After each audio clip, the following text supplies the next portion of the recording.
Josie was 27 that year. She wasn't willowy like the girls on magazine covers. No, Josie was fat, but inside that fullness lived a very particular kind of magnetism, the kind not everyone is refined enough to notice. Her smile could warm an entire room in the middle of a Chicago winter. Her arms could hold all of someone's pain without flinching, and her resilience could make even fate lower its head. She married Brandon when they both had nothing in their hands. Brandon was handsome, smooth-spoken, and ambitious, but his pockets were empty.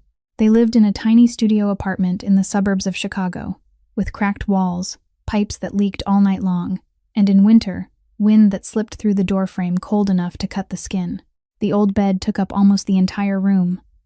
The closet was nothing more than a few hooks on the wall, and there were months at the end of winter when they had to sleep under 2 or 3 layers of blankets because they didn't have enough money to pay for heat. But Josie never complained.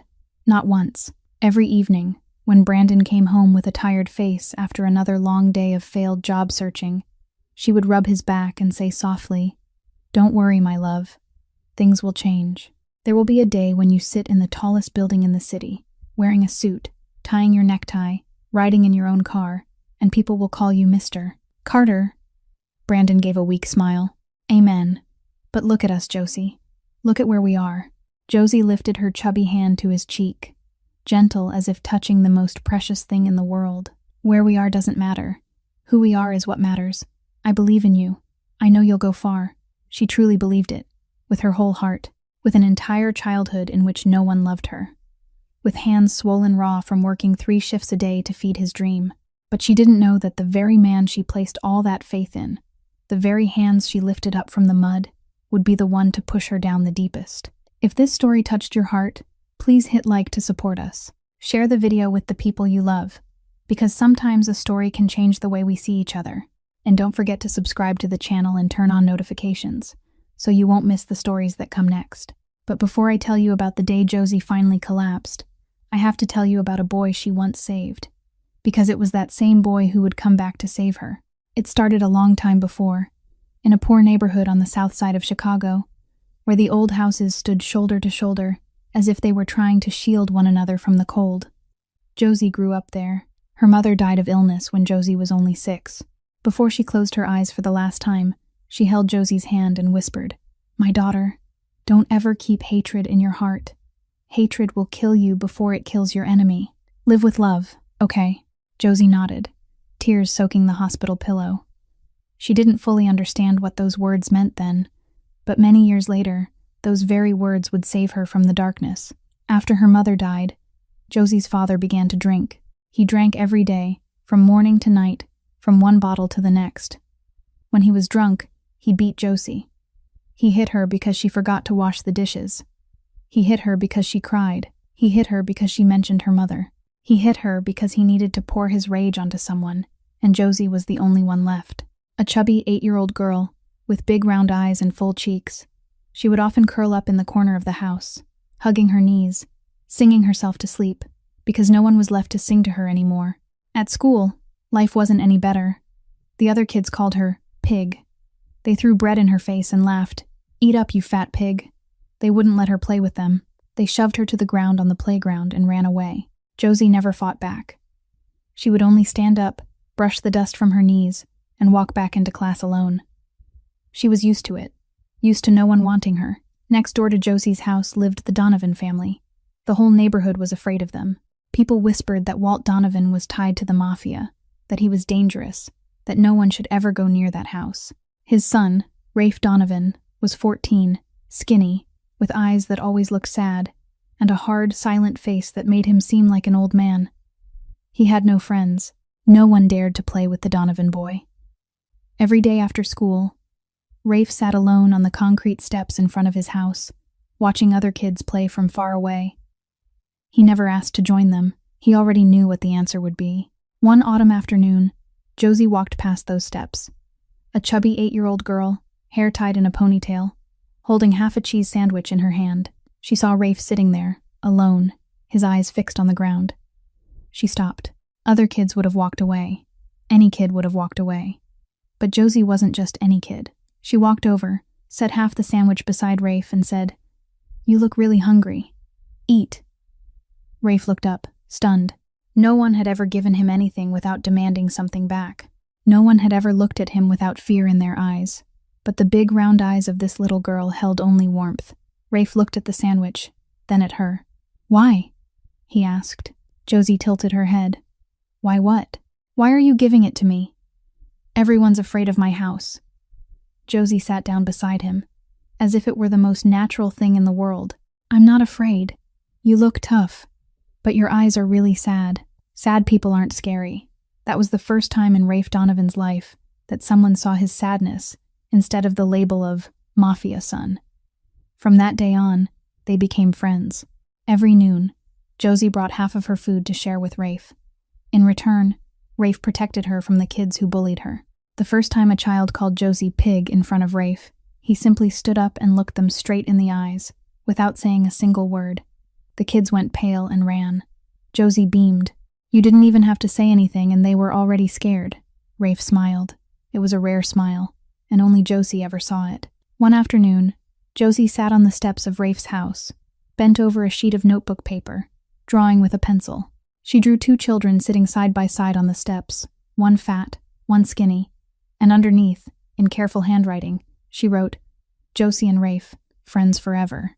She tore the page out, blew on it to dry the ink, then handed it to Rafe. "Keep it. When you're sad, look at this and remember someone cares about you." Rafe took the paper, his hands trembling slightly. He didn't say anything. He only folded it very carefully and slipped it into his pocket, close to his chest.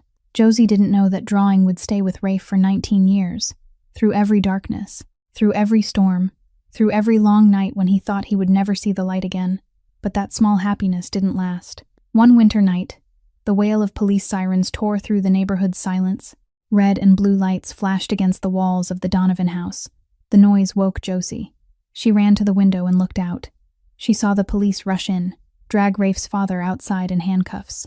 She saw Rafe's grandmother screaming and sobbing, and she saw Rafe, that skinny 14-year-old boy, being led toward the car by two officers. He didn't cry. He didn't yell. He only turned his head and looked toward Josie's window.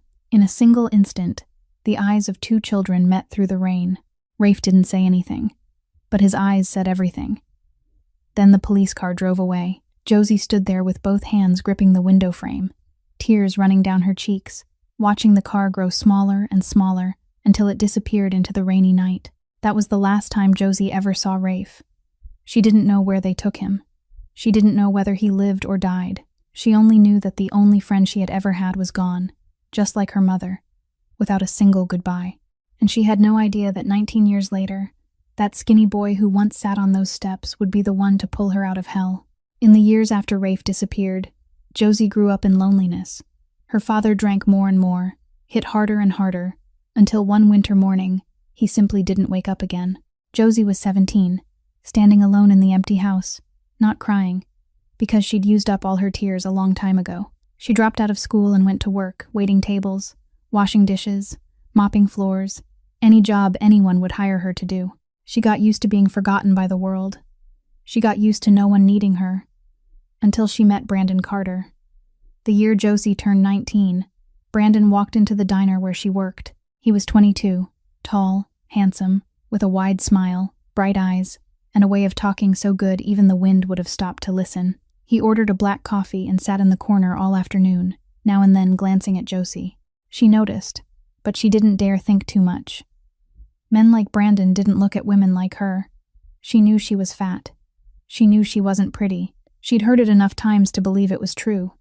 But Brandon came back the next day, and the day after that, and the day after that. By the 7th day, he waited until her shift ended and said, "Josie, I like your smile. Every time you smile, I feel like this world gets a little less bad." Josie stood there, still holding her tray, eyes wide. No one had ever said anything like that to her. No one had ever even seen her smile, let alone liked it. She stammered, Are you serious?" Brandon laughed. "I've never been more serious." They started dating. Brandon was poor, and Josie was poor too, so their dates were long walks along Lake Michigan, sitting on stone benches eating hot dogs bought with Josie's tip money, and telling each other about their dreams. Brandon wanted to go into business. He wanted to wear a suit, sit in an office, and one day buy his mother a house. Josie listened, her eyes shining. You'll do it. I believe you. And Brandon, every time he heard her say that, felt like he could conquer the whole world. 6 months later, they got married at the courthouse. No reception, no flowers, no diamond ring, just the two of them, a registration paper, and a court clerk as witness. Brandon looked at Josie, his face red with shame. I'm sorry. I don't have money to buy you a ring. Then he pulled something from his pocket. A small band, braided from wire, carefully bent into a circle. He slipped it onto Josie's finger and said, One day I'll replace this with a diamond. I promise. Josie looked at the wire ring on her hand, tears spilling down her cheeks, but they were tears of happiness. I don't need a diamond, she said, her voice thick. I only need you.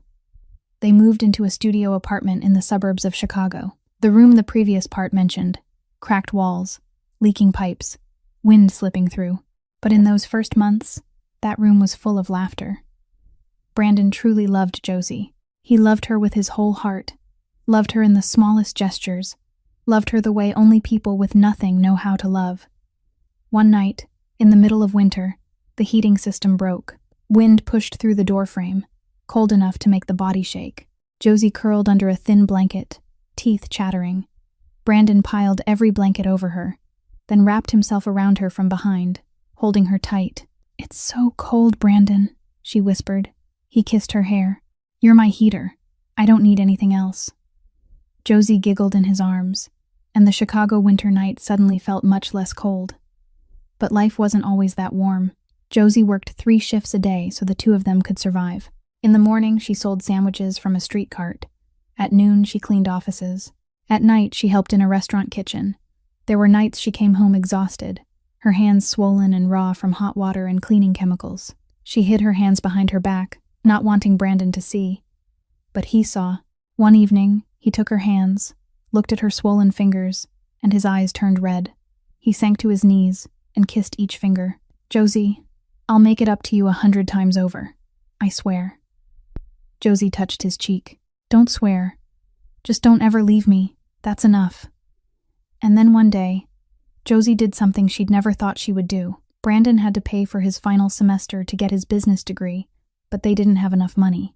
Josie looked at the silver necklace around her neck, the only thing her mother had left her, the one thing she'd worn every day since her mother died. She took it off, clenched it in her palm, closed her eyes, and went to sell it. When she handed Brandon the money, he didn't understand. Where did this come from, Josie? She smiled. I saved it. But that night, when Brandon accidentally noticed her bare neck, he understood. He pulled her into his arms and cried hard. Josie, I don't deserve you. I don't deserve you. Josie touched his cheek, the way she always did when he fell apart. Don't say that, my love. I believe you. I know you'll go far. And when you've gone far, I'll be right here, waiting for you. Then Daisy was born. She was tiny, with round eyes like her mother, rosy white skin, and a cry so loud it filled the room. Brandon held his daughter in his arms, tears rolling down his cheeks. I'm going to give you a better life, he whispered. I promise. You won't have to suffer the way your mother has. Josie lay on the hospital bed, exhausted, but smiling as she watched them. It was the happiest moment of her life. 3 years later, Leo was born. The little studio was tighter now, louder, but also warmer. Josie raised 2 children while working, while supporting Brandon as he finished his program. She didn't complain. Not once. She only smiled and said, Everything will be better, my love. I believe it. But there are promises spoken with a whole heart. And then one day they turn into blades that stab straight through the heart that believed. The diamond promise never came true.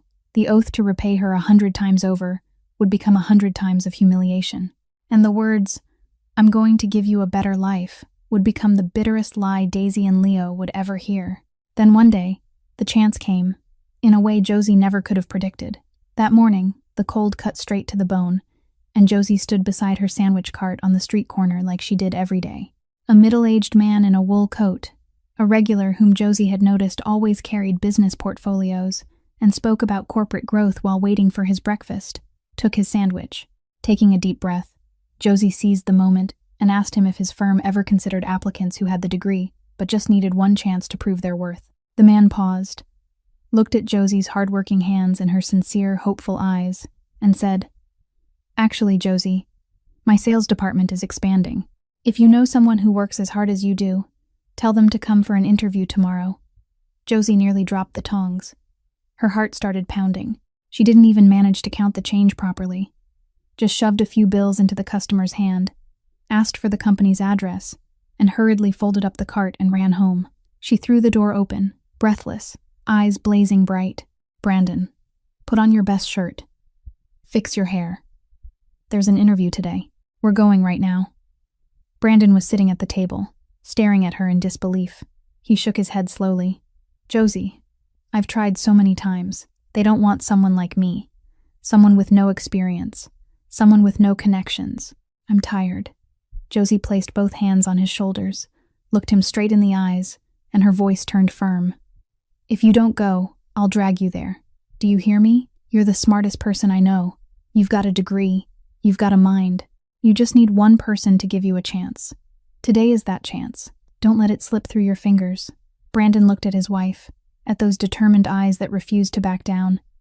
Then he sighed, stood up, and went to change. Josie ironed the only white dress shirt he had that was still intact, polished his old leather shoes with a damp cloth, combed his hair, then stepped back to take him in. "You look so handsome," she said, her eyes wet. "Go, my love. Go and show them who you are." Brandon went. And 2 weeks later, a letter arrived. Brandon got the job. Josie read the letter, her hands trembling, and then she screamed. She bounced up and down inside their tiny studio, clutching Daisy while holding Leo, crying and laughing at the same time. "Baby, Dad's got a job. Dad's got a job." Daisy, 7 years old, didn't fully understand, but she saw her mother happy and clapped and laughed too. Leo, 4, wrapped his arms around Josie's neck and nodded along even though he didn't know what it meant. Brandon stood in the doorway, watching the 3 of them, eyes shining red. He walked over and gathered all 3 into his arms, whispering, "Thank you, Josie. Thank you for not letting me give up." From that day on, life began to change. Brandon left for work every morning in that white shirt, riding the bus to the company. Josie still sold sandwiches, still cleaned offices, still helped in kitchens. But now she sold with a brighter smile, because she knew the hard days were finally on their way out. And just as she believed, Brandon shone. He was smart, sharp, and he worked harder than anyone in that company. His boss saw it, his coworkers saw it. In 5 years, Brandon rose from a new hire to team lead, then deputy head, then senior manager, with a salary neither of them had ever dared to dream about. They moved from a cracked wall studio to a 2-bedroom apartment in a nicer area on the north side of Chicago. On moving day, Josie stood in the old studio one last time and looked around. She reached out and touched the crack in the wall. The crack winter wind used to slip through, the crack she'd once taped over just to keep the cold away. Tears fell down her face. "Thank you," she whispered. "Thank you for sheltering us." Brandon stood behind her, watching, shaking his head with a laugh. "Who thanks a cracked wall, Josie?" Josie turned back, smiling through tears. "Someone who's grateful, that's who." Their new life tasted sweet. The kids went to better schools. Brandon bought Josie gifts, handbags, clothes, even a small car so she could go to the market. Josie was so happy. She thought the storms were over, that from now on there would only be warm sunlight ahead. She didn't know she was wrong. Because when money changes, people change with it. Brandon now sat in meetings with directors, had dinner with partners in luxurious restaurants, attended events with coworkers.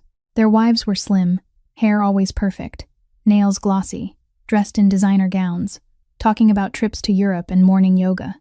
Josie was still heavy, still dressed simply, still cooked with her own hands, still smiled gently. She didn't change, but the way Brandon looked at her did. The first time he said, "Josie, you should lose weight." She was surprised, but she nodded. "Yeah, I'll try." A few weeks later, "Josie, look at your arms. They're too big. Aren't you embarrassed?" Josie forced a small laugh. "Yeah, I know. I'll exercise."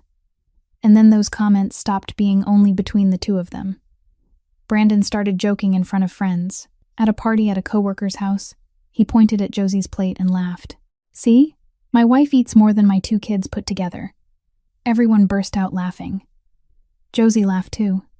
She laughed brightly, loudly, so no one would see that inside she was bleeding. On the way home that night, Josie sat silent in the passenger seat, staring out the car window. Her fingers absently twisted the wire ring on her hand, the ring Brandon had braided for her on their wedding day. He'd promised he'd replace it with diamonds.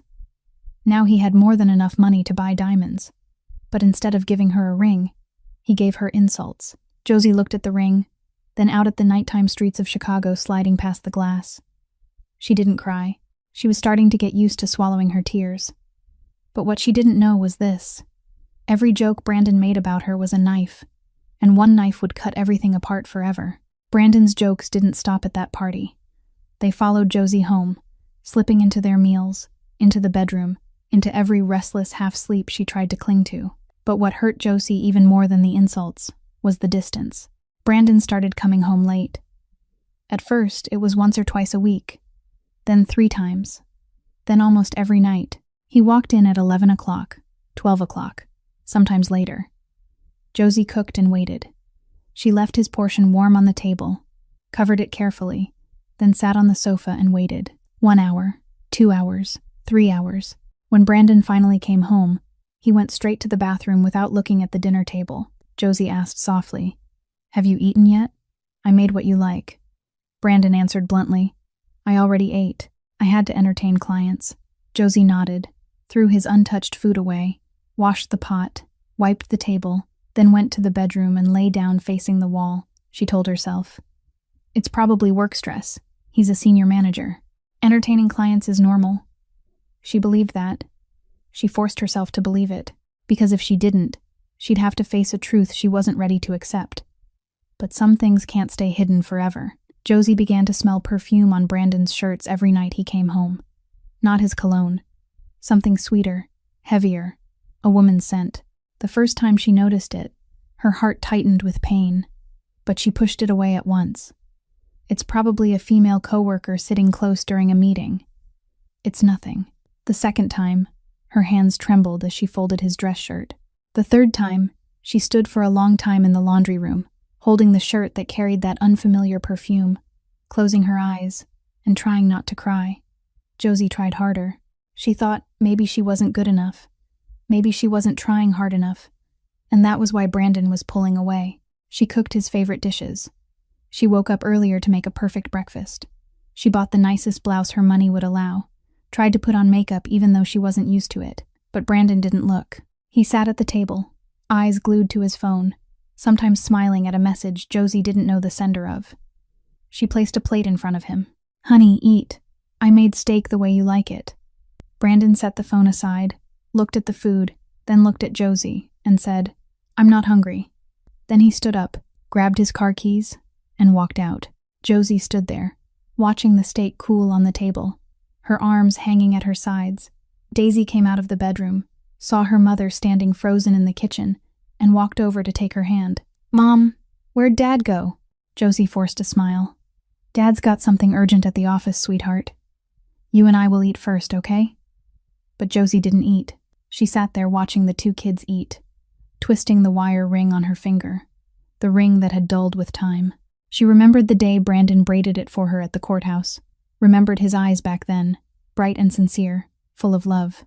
Now that look was gone, replaced by a cold, practiced indifference. Then one night, Josie decided to try. She sewed a red dress. She wasn't good at sewing, but she worked through 3 nights, cutting fabric, measuring lace, stitching every seam by hand. The red dress fit snug against her heavy body, but Josie thought she looked beautiful. For the first time in so long, she looked in the mirror and smiled. She put on lipstick, brushed her hair, slipped on a small pair of earrings, and walked into the living room. Brandon was on the sofa, staring at his phone, dressed in a black suit, ready to leave for a company party. Josie stood in front of him, hands clasped in front of her stomach, trembling a little with nerves, but smiling wide. "What do you think of me?" Brandon looked up. He scanned Josie from head to toe. Then he frowned.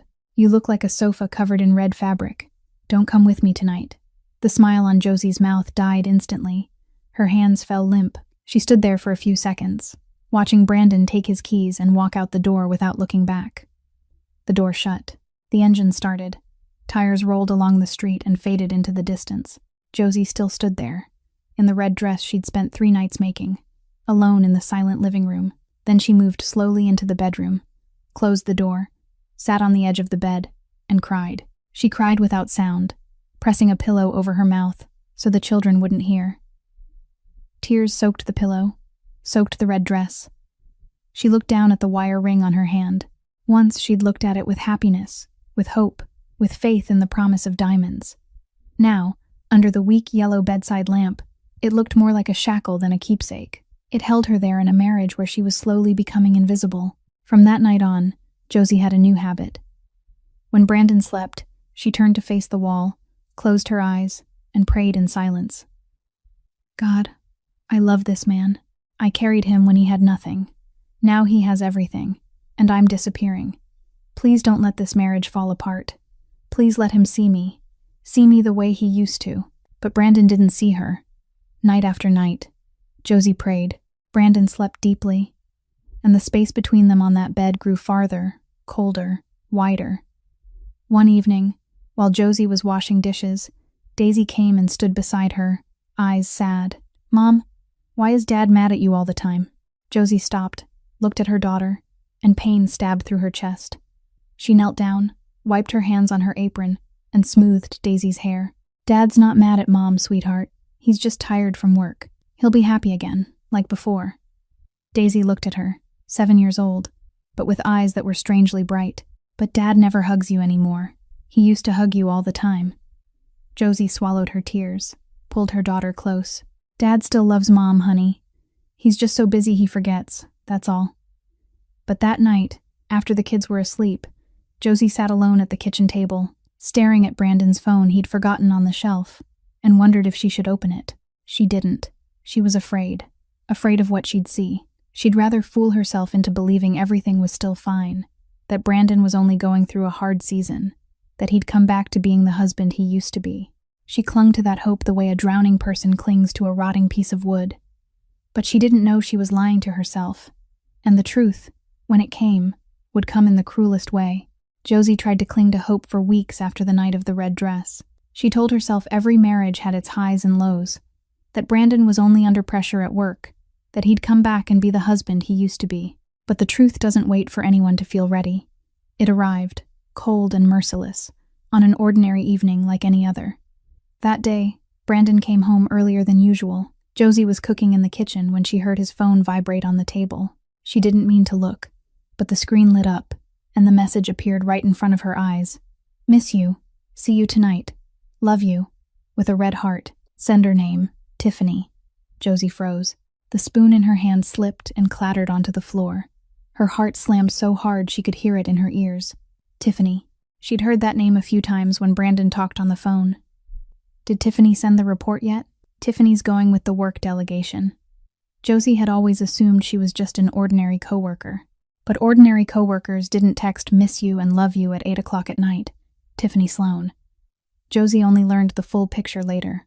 26 years old, slim, golden blonde hair, blue eyes, lips always painted red, wearing tight dresses that showed every curve. Tiffany had been transferred into Brandon's department 3 months earlier, and from the very first day, she'd set her sights on him. Not out of love, but because Brandon had a title, money, power, and most of all, he was easy to trap.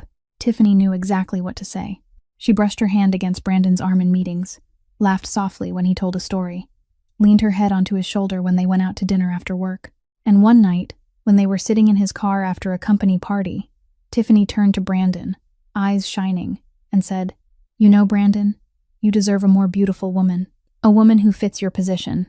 I don't understand why you stay with someone like that. Brandon knew what like that meant. He knew Tiffany was talking about Josie, and instead of getting angry, instead of defending his wife, he stayed silent. That silence was his first betrayal, even before he ever touched Tiffany. That night, after reading the message, Josie couldn't sleep. She lay in bed, eyes wide open, staring at the ceiling, listening to Brandon's steady breathing beside her. She wanted to ask. She wanted to scream, but she was afraid that if she asked, the answer would shatter her world. But the truth doesn't disappear just because you close your eyes. 2 days later, after the children were asleep, Josie sat across from Brandon at the table. Her hands were clenched tight beneath it. Her voice shook, but she gathered every shred of courage she had. "Brandon, I'm asking for real. Answer me truthfully. Is there another woman?" The air in the room thickened. Brandon set his glass of water down. He looked at Josie. His eyes didn't hold the panic of someone caught. They held annoyance, irritation, as if she'd just asked something stupid. "What do you want?" he asked, voice cold. Josie swallowed hard. "I just want the truth." Brandon stood up, shoved the chair back, and looked down at her. "The truth? Fine. You want the truth? Here it is. Look at you, Josie. Fat. Ugly. Country. Always sweating. Always smelling like cooking oil. You think any man wants to come home and look at you every day? The fact I'm still with you means you should be grateful." Each word landed like a punch. Josie sat there, tears streaming, but she didn't wipe them away. She let them fall down her cheeks, over her chin, onto her old nightgown. Her voice broke.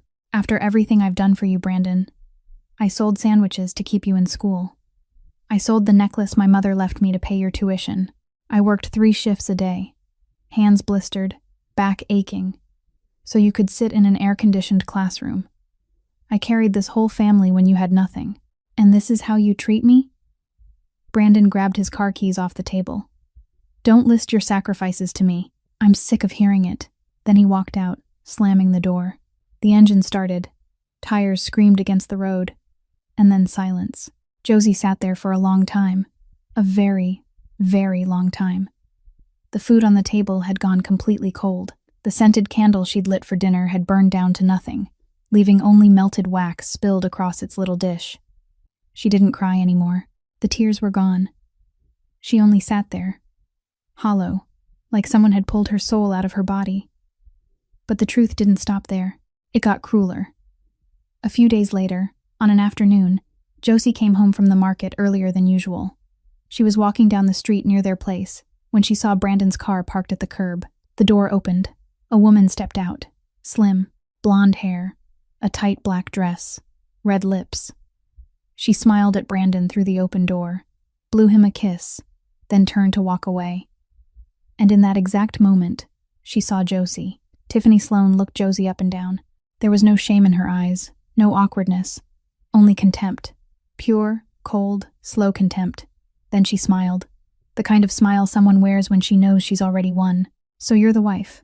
Oh, now I understand why Brandon's embarrassed of you. Look at you. Fat, old, bland. You think you can keep a man like him? Wake up, lady. Brandon's mine now."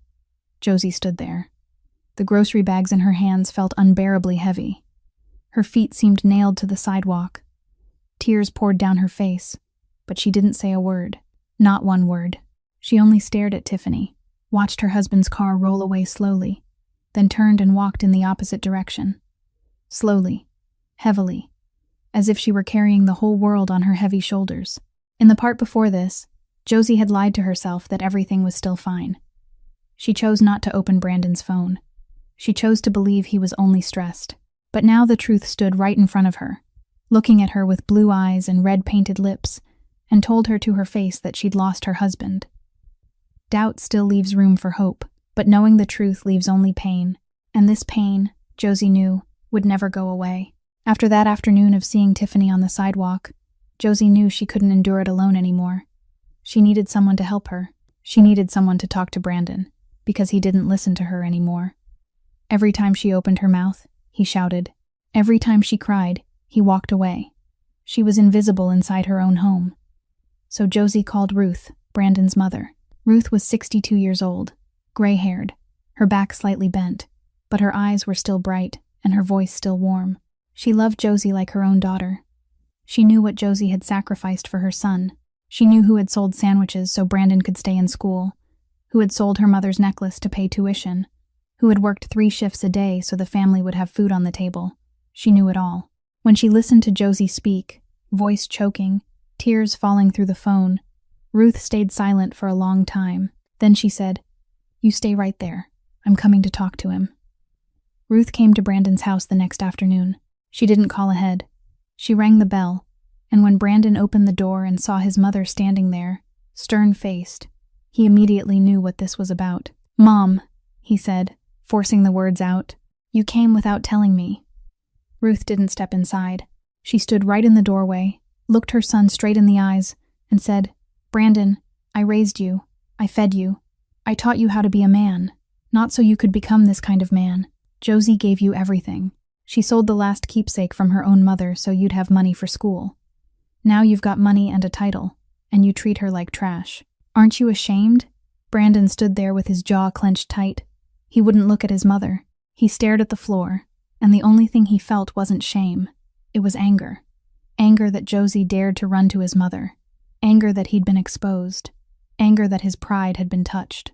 Ruth went on, "If you leave Josie, you'll lose your blessing. I'm telling you, she's a blessing God gave you. Don't throw that blessing away, Brandon." Brandon didn't answer. He only said, "Go home, Mom. I know." Ruth looked at her son one last time, shook her head, and turned away. She knew she hadn't reached his heart. That heart had hardened a long time ago. That evening, Brandon came home. He didn't come late like he usually did. He came home right at dinner time, but not to eat. Josie was in the kitchen, setting bowls and plates for dinner. Daisy sat at the table doing homework. Leo played with toy cars on the floor. When Brandon opened the door and stepped inside, the air in the house changed instantly. Josie saw his eyes, bloodshot, his jaw tight, his fist clenched. She knew right away. He knew Ruth had come, and he was furious. "Brandon," Josie said softly, taking a step back. You went running to my mother?" Brandon cut her off, his voice like a blade. "You wanted to make me a joke in front of my own mother? You wanted to disgrace me?" Josie stammered. "Brandon, I just wanted someone to talk to you. I didn't mean—" She didn't finish the sentence. Brandon's hand swung up and slapped her straight across the face, hard, sharp. Josie fell onto the kitchen floor, her left cheek burning, her ears ringing. She lay there, dazed, seeing the ceiling spin in her vision. Then she heard Daisy, the heart-tearing scream of a 7-year-old child. "Dad, stop! Don't hit Mom! Daddy, don't hit Mom!" Daisy ran over and stood between her mother and her father, arms spread wide, eyes full of tears, her whole small body trembling but refusing to move. Leo didn't understand what was happening. The 4-year-old only knew his mother was on the floor. His mother was crying, and he was scared. He crawled over, wrapped himself around her leg, sobbing, "Mom, Mom." Brandon looked at his children. 1 second. 2 seconds. Then, instead of stopping, instead of dropping to his knees and holding them and saying he was sorry, he pointed at Josie and shouted, "Get out of my house. Right now. I don't want to see your face anymore." Josie pushed herself up, one hand on her cheek, eyes panicked. "Brandon, please. Don't do this in front of the kids. Please. Get out of my house!" Brandon roared. He strode to the shoe cabinet, snatched Josie's small purse, and threw it out the door. Then he grabbed her arm and dragged her toward the front entrance. Josie struggled, not because she wanted to fight him, but because she was looking at her children. Daisy ran after them, gripping her mother's hand, pulling her back. "Mom, don't go. Mom, don't go." Leo ran behind, clinging to her dress, wailing, "Mom, don't leave me! Mom, don't leave me!" Brandon shoved Josie out the door. She fell to her knees on the front step. She turned back and saw her children standing in the doorway, faces soaked with tears, 2 tiny bodies shaking. Josie opened her arms. Daisy and Leo rushed into them and clung to her. The 3 of them knelt on the step, holding each other and crying. Josie kissed each child on the forehead, her tears falling into their hair. "Listen to Mom. I love you. I love you more than anything in this world. I'll come back. I'll come get you. I promise. I promise." Daisy held her mother's hand so tightly she wouldn't let go. "Do you really promise? You'll really come back?" Josie nodded, biting her lip so she wouldn't scream. "I promise, sweetheart. I never break my promises." Brandon stepped forward, yanked Daisy's arm, pulled Leo out of Josie's embrace. The children screamed and fought, twisting away. "Mom! Mom!" And then the door slammed shut. The lock turned. Their cries echoed from inside, growing fainter and fainter as the concrete walls swallowed the sound. Josie stayed kneeling there, in front of that closed door, alone, in the bitter Chicago night. Wind blew through her hair, through her thin nightgown, over her bare feet with no shoes. She looked down at her hand. The wire ring was still there, dulled, ice cold. She remembered the day Brandon braided it for her, remembered the promise of diamonds, remembered his eyes on their wedding day. Slowly, Josie slid the ring off her finger. She held it in her palm for a moment, then tucked it deep into a narrow crack at the corner of the concrete step, right against the doorframe. It was a silent, hidden goodbye to a dream that had already died. She didn't throw it. She set it down, gently, like laying down a dream that had already died. Then she stood, picked up her small purse, and walked into the night, barefoot, alone, without looking back. Josie walked all night, bare feet on an icy sidewalk. Every step felt like stepping on glass. She didn't know how long she'd walked, or how far. She only kept moving, because if she stopped, she was afraid she'd collapse and never get back up again. The Chicago night wind sliced through her thin nightgown and blew straight into the bruise on her left cheek, burning hot. But that burning wasn't even 1,000th of the pain inside her chest. Daisy and Leo's screams still echoed in her head, looping over and over like a record stuck on the same line. "Mom, don't go. Mom, don't leave me." Josie hugged her purse to her chest and bit her lip until she tasted blood. She didn't know where to go. She had no one. Her father was dead. Her mother was gone. Rafe had vanished 19 years ago. Her husband had just thrown her into the street. There was only one person left in this world whose door she could knock on: Beth Callahan.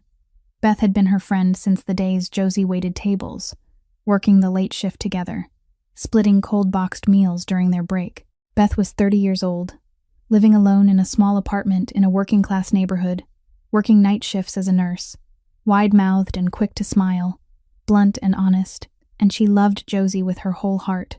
When Josie reached Beth's door, it was almost 2 o'clock in the morning. She pressed the buzzer with a trembling finger. Slippers shuffled inside.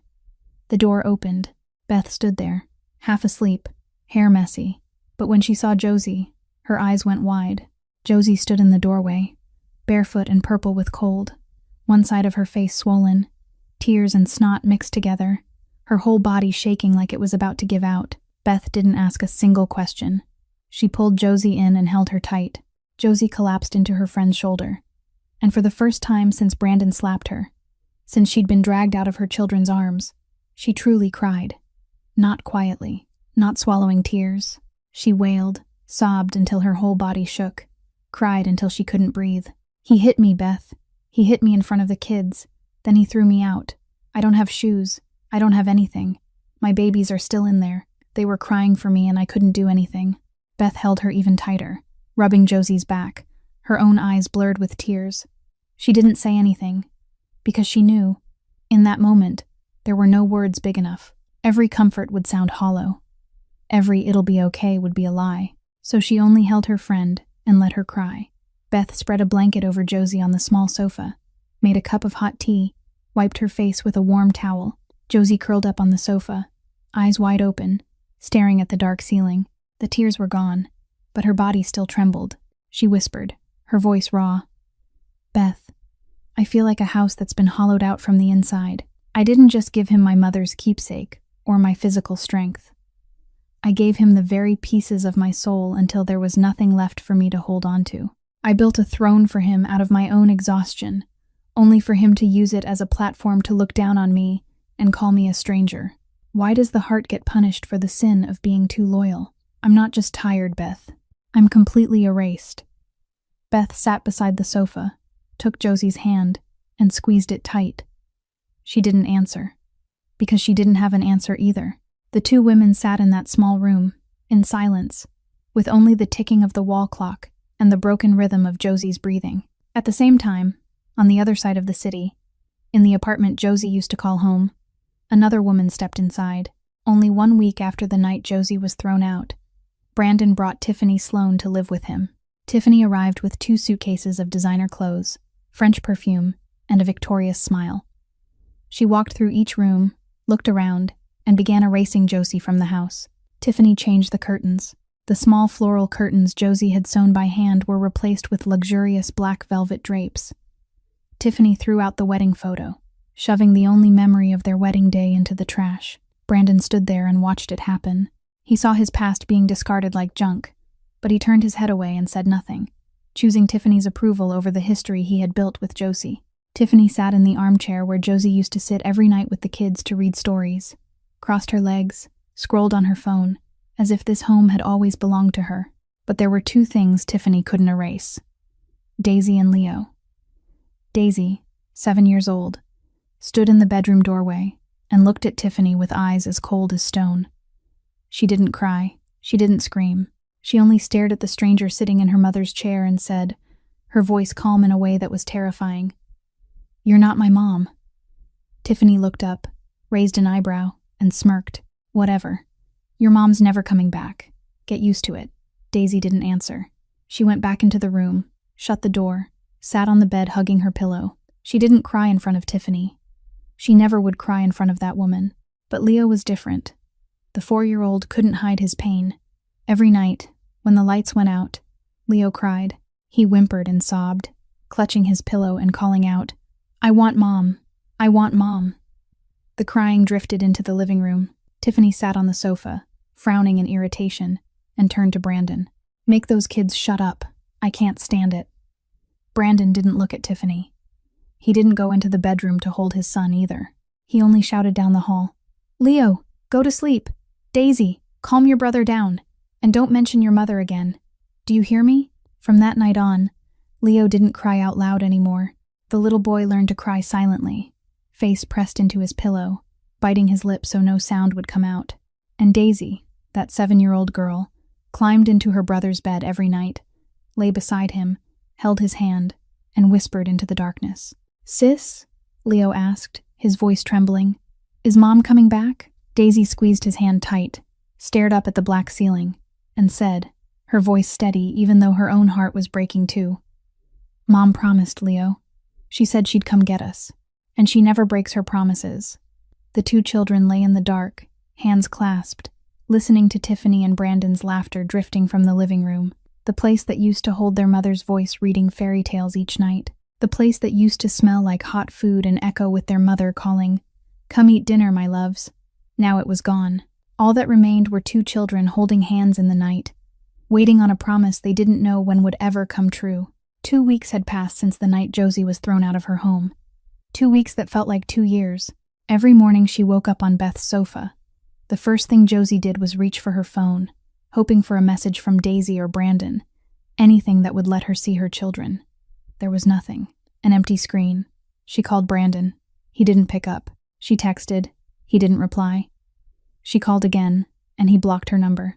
Josie held the phone, stared at the dark screen, and it felt like someone was slowly cutting the cord between her and her children, one strand at a time, patiently, cruelly. Beth tried to help her in every way she could.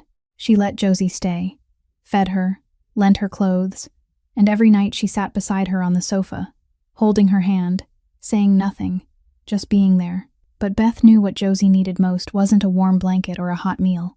What she needed was her children, and Beth couldn't give her that. Josie grew visibly thinner. The irony was that the woman who'd been mocked for being fat for years now couldn't bring herself to eat. Dark circles deepened under her eyes, her hair stayed tangled, and when she looked in the mirror, she didn't recognize herself. Every night she lay on the sofa, closed her eyes, and heard Leo's voice, "Mom, don't leave me." Daisy's voice, "Do you really promise?" She opened her eyes to a living room drowned in darkness, only the clock ticking. No children, no one. Meanwhile, back in the old home, Daisy and Leo lived in silence. 2 children learning not to say their mother's name, learning not to cry, learning how to become ghosts inside their own house. Tiffany didn't care about them. She treated them like obstacles, like leftovers, like 2 annoying shadows that kept moving through the rooms. She didn't cook for them. She didn't ask if they slept well. She only wanted them quiet and out of her sight. Brandon was busy with Tiffany, busy with work, busy with the new life he told himself he deserved. He didn't read bedtime stories the way Josie used to remind him. He didn't check Daisy's homework. He didn't hold Leo when the boy cried at night. He only shouted, "Go to sleep," and shut the door. Daisy became Leo's mother. 7 years old, she got up early by herself, poured milk for him, combed his hair, walked him to school. When Leo cried for Josie, Daisy held him, rubbed his back, and sang the lullaby Josie used to sing every night. Her voice trembled as she sang, singing from memory, because she was afraid that if she didn't, she'd forget the sound of her mother. Then, one Saturday afternoon, Tiffany announced she was going shopping with friends and might come home late. Brandon was at the office. The house was left with only 2 children inside it. Daisy sat on the bed and looked at her little brother sleeping with a pillow in his arms, dried tear tracks still on his face. She made a decision. She remembered the way to Beth's place.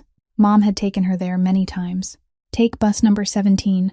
Get off near the laundromat on the corner. Turn left. Walk 3 minutes. The brown brick building, 2nd floor, door number 4. She remembered. She remembered because every time they went to Beth's, Josie would hold her hand and point out the way, saying, "Remember this, okay?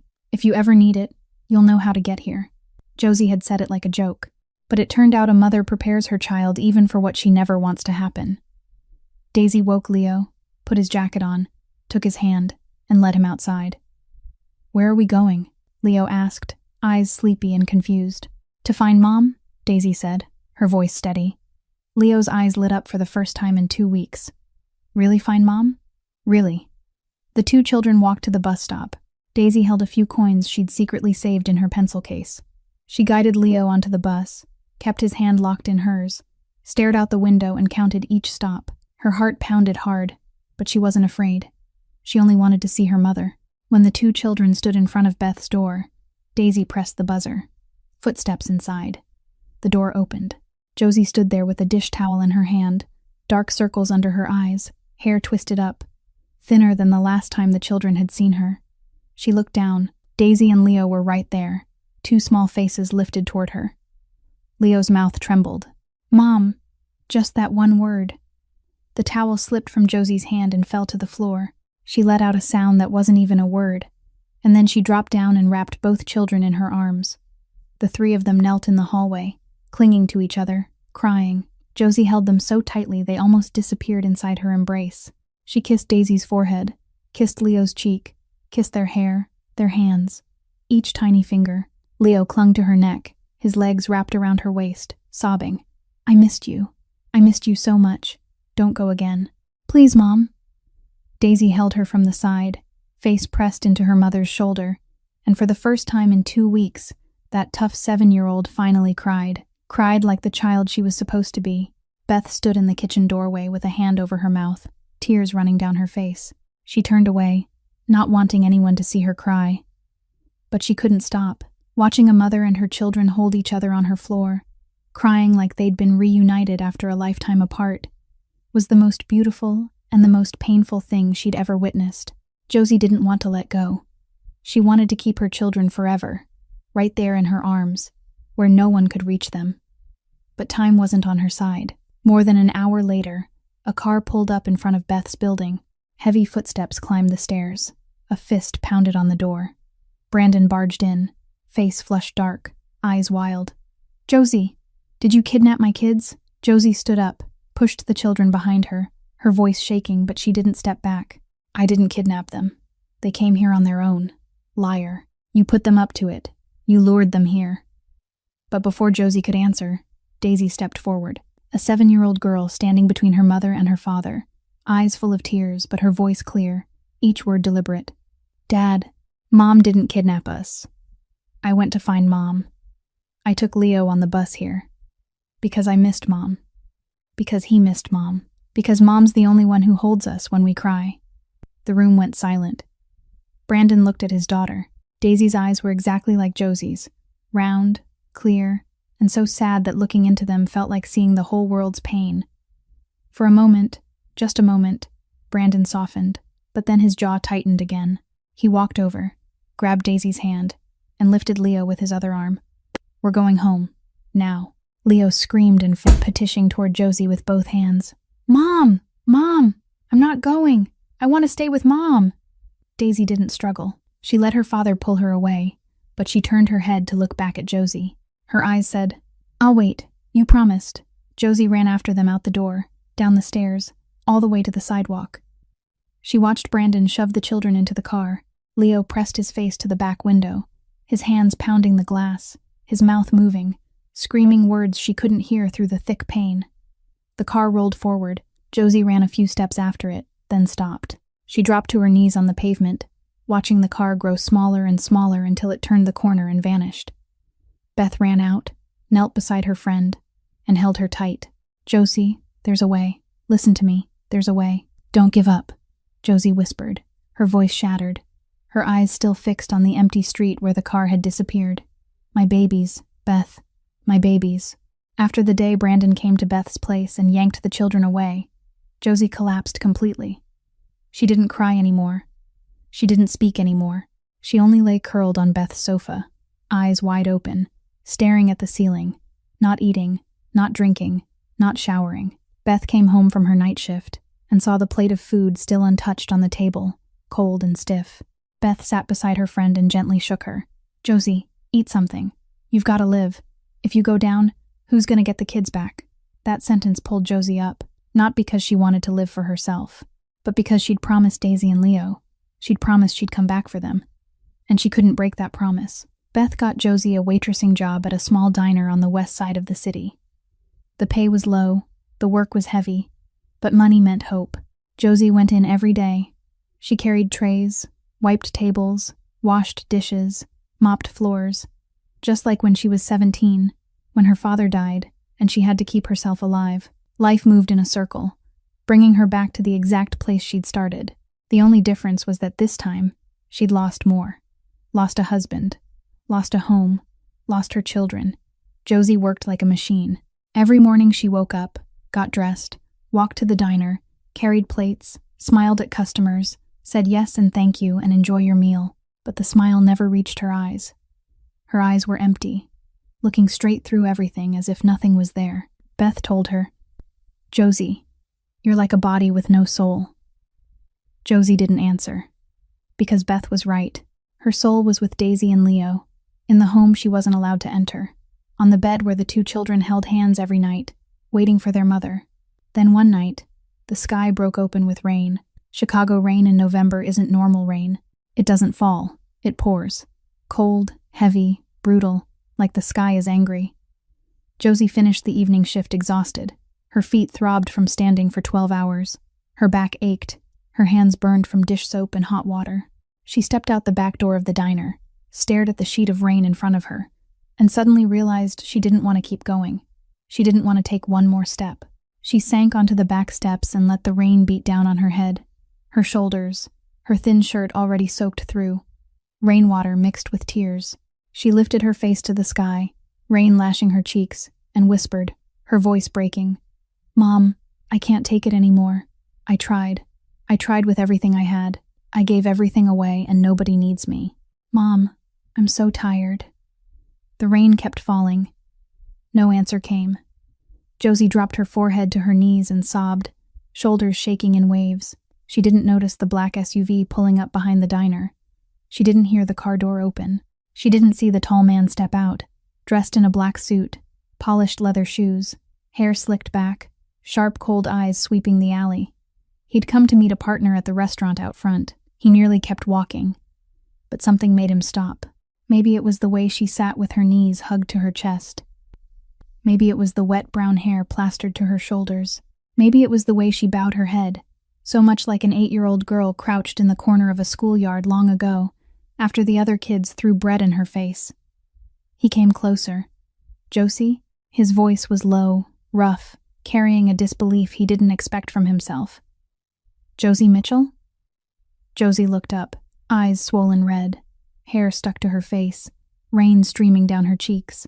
She stared at the man standing in front of her. Black suit, broad shoulders, square jaw, a gaze that was sharp, but already softening. She recognized those eyes, the eyes she'd last seen through rain, through the glass of a police car, 19 years ago. "Rafe?" Her voice came out hoarse.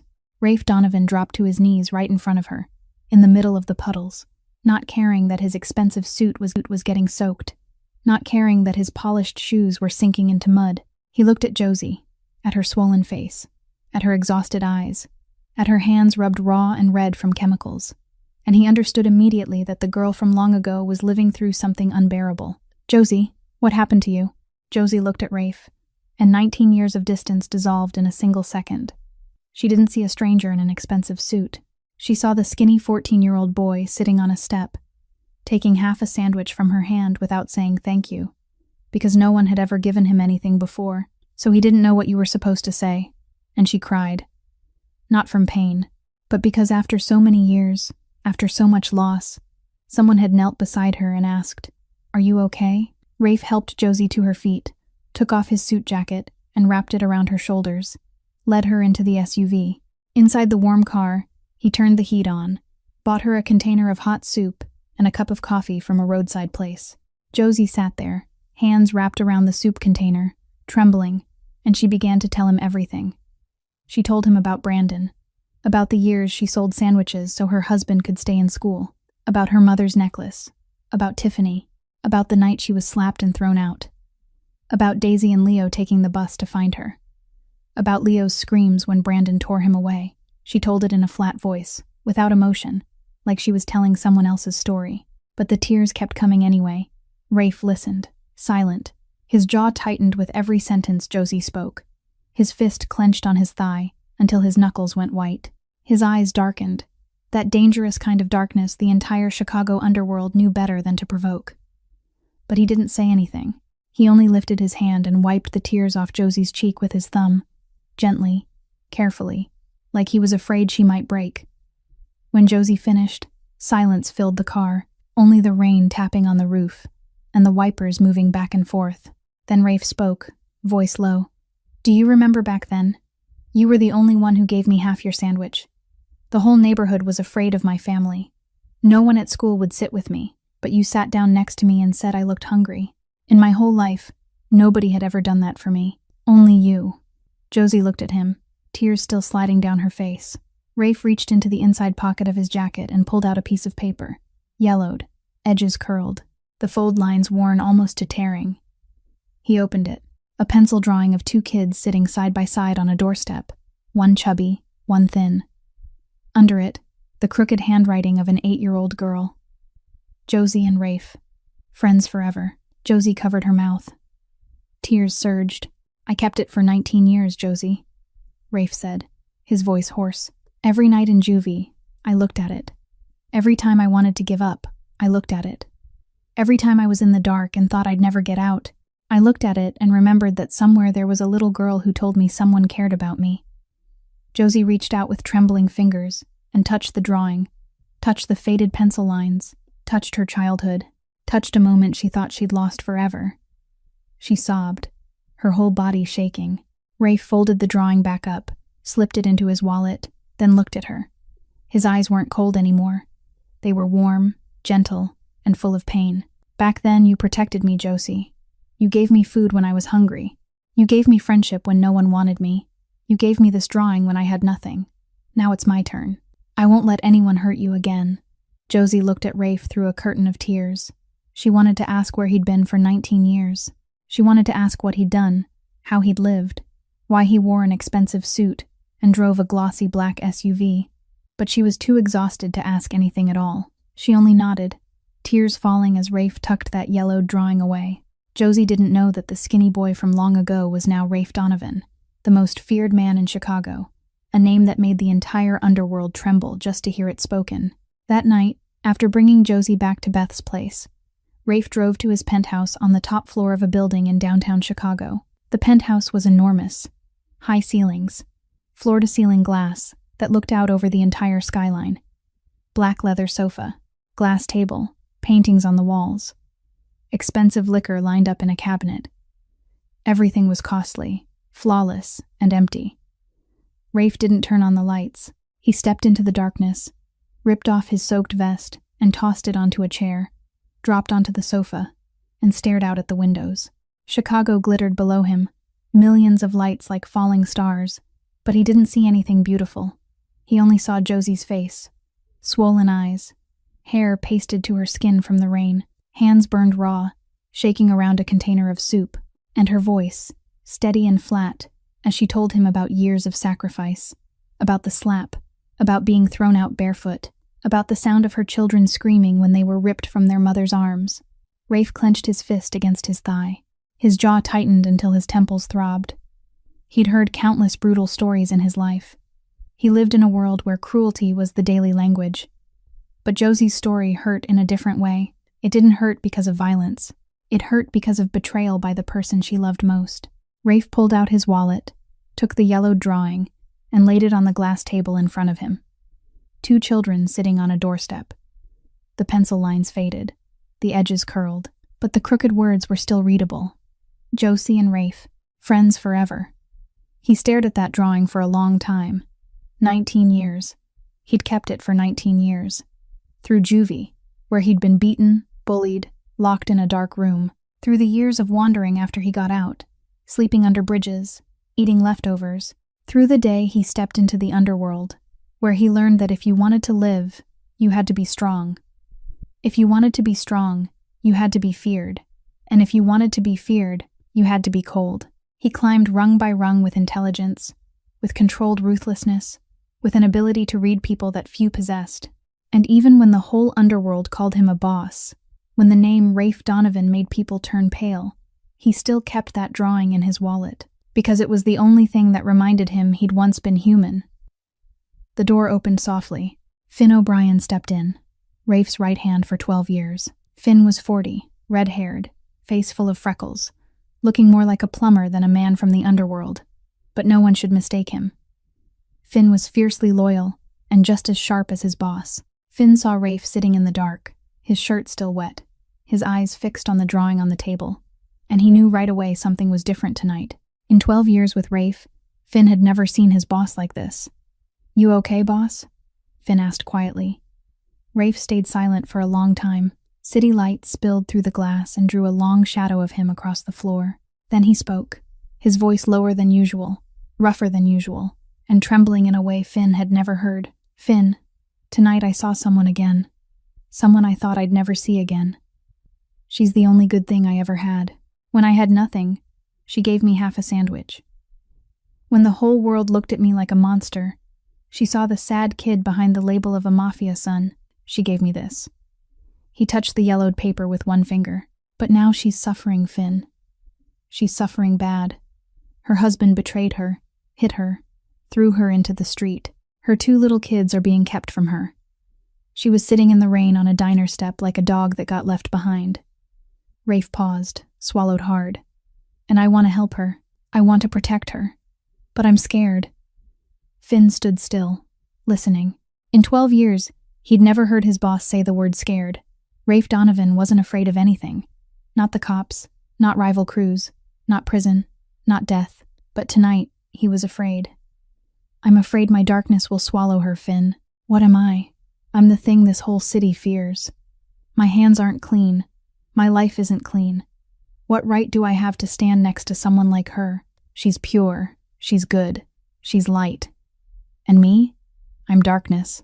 Darkness standing next to light will devour it.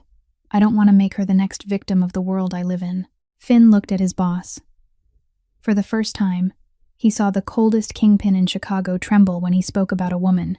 For the first time, he saw Rafe Donovan not as a boss, but as a man terrified of losing the only thing that meant anything. Finn pulled out a chair and sat across from him, looking him straight in the eye. "Boss, I've been with you for 12 years. 12 years I've watched you face everything without blinking. I've never seen you afraid of anyone. But tonight I see you afraid of losing her. And that means she matters, more than anything you've ever had." Rafe didn't answer. He looked at the drawing. 2 children sitting on a doorstep. A chubby girl with wide round eyes. A skinny boy with a hard face. He whispered, so softly Finn had to lean in to hear him. "She gave me half a sandwich when I was hungry. She saw the human in me when the world only saw a monster. I don't know if I deserve her, but I do know I can't stand by and watch her hurt anymore." Rafe folded the drawing and slid it back into his wallet. He made a decision. He would help Josie, but he would keep his distance. He would stay in the dark and protect her, never stepping too deeply into her life, never dragging her into the dangerous underworld he lived in. He would be an invisible wall between her and pain, and she would never know that wall existed. That was how Rafe loved. In darkness, quietly, alone. The saddest irony in this story was this. Brandon had Josie beside him for years, giving him everything, and he couldn't be bothered to value her. And Rafe, the one who ached to stand beside Josie, pulled himself back because he was afraid he didn't deserve her. The one who had the chance destroyed it. The one who wanted to cherish her didn't dare step forward.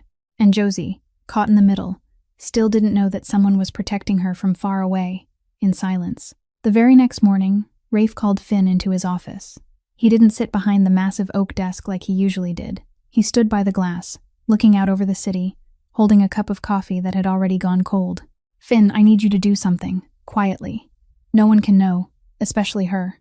Finn nodded, not needing to ask who her meant. "I've got a legitimate real estate company up north. Donovan Properties. No one knows I'm the owner. Find a way to open an office secretary position there. Pay that's livable, benefits included. Then make sure Josie hears about it. But remember, she has to interview on her own, and she has to get hired on real ability. I don't want to give her pity. I want to give her a chance." Finn looked at his boss, a small smile tugging at his mouth, and nodded. "Got it, boss." 3 days later, Beth was working a morning shift at the hospital when she happened to spot a job flyer posted on the bulletin board. Donovan Properties is hiring an office secretary. No experience required. Preference given to hardworking applicants with a strong sense of responsibility. Beth tore it down, shoved it into her pocket, and ran home the second her shift ended. "Josie, look at this." Josie was sitting at the kitchen table, eyes bruised with exhaustion, hands wrapped around a mug of cold tea. She took the flyer, skimmed it, then shook her head. "Beth, I don't know how to be a secretary. I only know how to sell sandwiches, scrub floors, wash dishes." Beth sat across from her and took her hand. "You can read.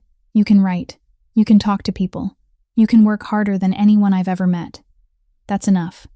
Go interview. Try once. For Daisy. For Leo. For you." Josie stared at the flyer, stared at the words, "no experience required." And then she remembered the day she'd grabbed a hiring flyer and ran home, forcing Brandon to go to an interview. That day, she'd believed in him. Today, she needed to believe in herself. "Okay," she said. "I'll go." Josie borrowed Beth's white blouse, pressed it flat, and wore it with the only black skirt she still had that wasn't ruined. She went to the interview with trembling hands, her voice a little shaky at first. But when the manager asked, "Why do you want to work here?" Josie answered, her tone growing steadier as she spoke. "Because I have 2 children who need me, and I'll do anything to give them a better life." The manager looked at her and nodded. 1 week later, Josie got the call. She'd been hired. She stood in Beth's living room with the phone in her hand and cried. Beth held her, laughing through tears. "See? Heaven doesn't abandon anyone, Josie. Heaven doesn't abandon anyone." Josie didn't know Rafe had arranged this opportunity, but she earned it with her own real ability. No pity. No cheating. Rafe only opened the door. Josie walked through it herself. Life began to turn. Josie went to work every day, learned how to use a computer, learned how to organize files, learned how to answer the phone professionally. She learned fast, worked hard, never came in late, never complained. Her coworkers liked her because she was gentle and always willing to help. Her direct supervisor praised her responsibility. With her first paycheck, Josie rented a small room in a working-class neighborhood. It was tiny, only enough space for a bed, a table, a small kitchenette. The white paint on the walls had yellowed with age. The window looked out onto an alley, but it was her home, hers alone. For the first time since the night she'd been thrown out, Josie had somewhere to return to. She contacted Ruth and asked if she could see Daisy and Leo on the weekend. Ruth agreed immediately, and she even brought the children in secret, without telling Brandon. On that first Saturday, Josie stood at the door of her little room, waiting. When Ruth's car pulled up, the door opened, and Daisy jumped out first. The moment she saw her mother, she ran. She ran so fast, she almost tripped. Leo ran after her, short legs wobbling. The children crashed into Josie's arms. Josie dropped to her knees to catch them, held them tight, and cried. Daisy wrapped her arms around Josie's neck and squeezed so hard Josie could barely breathe. But Josie didn't want her to let go. Leo clung to her, face pressed into her chest, whispering, "Mom, you're the strongest person in the world. You promised you'd come get me, and you did." Josie kissed each child's forehead, tears falling, but this time she smiled. A real smile, her first in weeks of darkness. "From today on, no one hurts us again. I promise." Ruth stood by the car, watching the three of them hold each other, wiping her tears with a handkerchief, then quietly drove away so they could have time together. In the weeks that followed, Rafe and Josie met now and then. Rafe would stop by the cafe near Josie's job, order 2 drinks, and sit waiting until her shift ended. They talked. About childhood. About concrete steps. About half a cheese sandwich. About a pencil drawing. Rafe told her how many years he'd spent in juvie, then on the streets, then that he'd gone to work. But he didn't say exactly what he did. He kept a polite distance. He didn't touch Josie. He didn't sit too close. He didn't say anything that crossed the line of friendship. But every time Josie smiled, his eyes softened in a way only Finn, waiting outside in the car, would notice. Once, Josie asked, "Rafe, what do you do now?" "You never tell me." Rafe set his coffee down and looked at her, half smiling. "I do work you shouldn't know about." Josie frowned. Rafe went on, his voice gentle. "But there's one thing you do need to know. I'll never let anyone hurt you again. Never." Josie looked at him, and something trembled inside her chest. Small at first, but she recognized it. One Saturday afternoon, when Josie was getting the kids settled in her little room, Rafe stopped by. He brought a box of colored pencils and a pad of drawing paper and handed it to Daisy. Daisy opened the box, eyes bright. "For me? Really?" Rafe nodded, smiling. "For you. Draw a lot, okay?" Josie looked at Rafe, then at the colored pencils, then back at him. "Why did you buy art supplies for her?" Rafe watched Daisy carefully pull out each pencil to admire it, then said softly, "Because I know the value of a drawing from the heart. A drawing once saved me, Josie. Maybe one day, Daisy's drawing will save someone too." Josie's eyes filled with tears. She didn't speak, but her heart moved. Stronger than before. Much stronger. It was a feeling she thought had died. A feeling she thought Brandon had killed the night he called her a red fabric sofa, the night he slapped her, the night he threw her out barefoot. But it hadn't died. It had only hidden, waiting for the right person to wake it. Josie didn't know that every day, 2 men quietly followed her and the children. They kept their distance, dressed like ordinary people, never letting her notice. They were Rafe's men. He had them guarding Josie, Daisy, and Leo 24/7, without pause. Because Rafe knew the world he lived in had enemies, and if anyone learned that Josie mattered to him, she would become a target. So he kept his distance. He protected her from far away. He loved her in silence. That was how Rafe Donovan cherished the woman he cared for, the complete opposite of Brandon, who'd had Josie right beside him for years and couldn't be bothered to even look back. One evening, Josie was in her little room, cleaning up after dinner, the TV on the news channel in the background the way it was every day. She was washing dishes when she heard the anchor say a name that made her freeze mid-breath. Rafe Donovan, suspected of being the boss behind Chicago's largest underground operation, is once again under federal investigation. According to law enforcement sources, Donovan controls most illicit commerce on the South Side and throughout the downtown corridor, with a network extending across multiple states. Josie turned toward the screen. Rafe's photo filled the TV. Black suit, broad shoulders, square jaw, a cold, sharp gaze aimed straight at the camera. It was him. It was Rafe. Her Rafe. The bowl in Josie's hand slipped, dropped into the sink, and cracked in half. She didn't pick it up. She stood there with wet hands, eyes locked on the screen, heart hammering so hard she could hear it in her ears. Everything rushed back at once, like floodwater breaking through a wall. The glossy black SUV on that rainy night, the men in black suits who always moved around him whenever he appeared, the way he'd once spoken into his phone with a command in his voice, cold and absolute, a tone she'd overheard outside the cafe, and the sentence he'd said to her, "I do work you shouldn't know about." Josie shut the TV off and slid down onto the kitchen floor, hugging her knees. Her hands shook. Rafe was Mafia. Rafe was a boss. The skinny boy who used to sit on a step and take half a sandwich from her hand was now the man Chicago feared.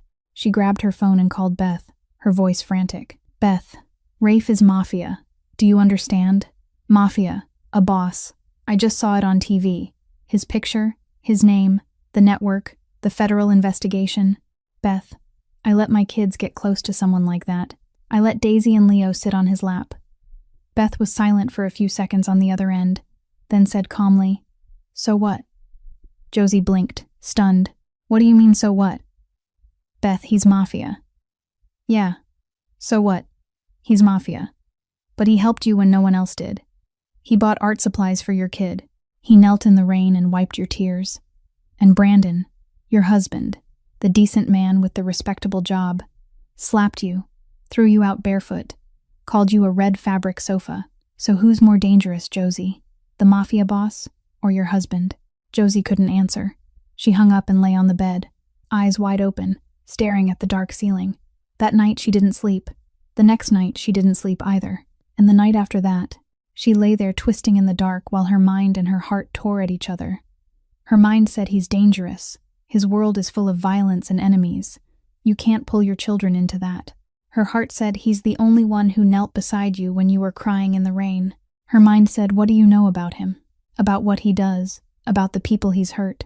Her heart said, you know, he kept your drawing for 19 years through every darkness and never threw it away. Josie drifted back to childhood, back to the poor neighborhood on the south side, back to the way people looked at the Donovan house with fear, the way kids sprinted past its gate like they might get grabbed, the way mothers tugged their children away when they saw Rafe sitting on the steps. The whole neighborhood slapped the label Mafia son on him and decided he was a monster before he ever got the chance to speak. But 8-year-old Josie hadn't seen a monster. She'd seen a lonely child, and she'd been right. Nights passed in that struggle. Then Saturday came, the day Josie was supposed to see Daisy and Leo. Rafe stopped by as usual, carrying a tub of ice cream and a few comic books for the kids. Josie opened the door, looked at him, and didn't know what to say. She wanted to ask. She wanted to confront him. She wanted to scream, "Why didn't you tell me?" But then Daisy ran out, grabbed Rafe's hand, and pulled him inside. Uncle Rafe, look at my drawing. I drew it with the colored pencils you got me." Rafe dropped to his knees beside the little table where Daisy had paper spread everywhere. She pointed at the picture, eyes shining, explaining every detail with breathless excitement. Rafe listened, smiling, nodding, praising her. "It's beautiful, Daisy. You're so good." His smile was gentle, real, nothing like the boss on TV. Leo didn't wait to be invited. He climbed into Rafe's lap, curled up with his teddy bear, and fell asleep. Just like that, as if Rafe's arms were the safest place in the world. Rafe didn't move. He didn't dare shift an inch, afraid Leo would wake. He looked down at the child sleeping against him, with eyes Josie had never seen on him before. Eyes that weren't sharp, eyes that weren't dangerous.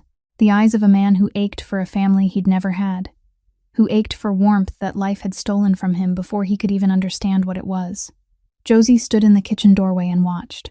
Daisy sat beside Rafe, drawing, lifting her head now and then to ask his opinion, then giggling.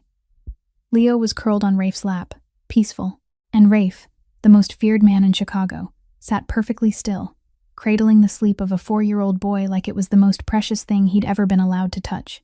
Tears rose in Josie's eyes. She understood. A person isn't the label the world throws on them.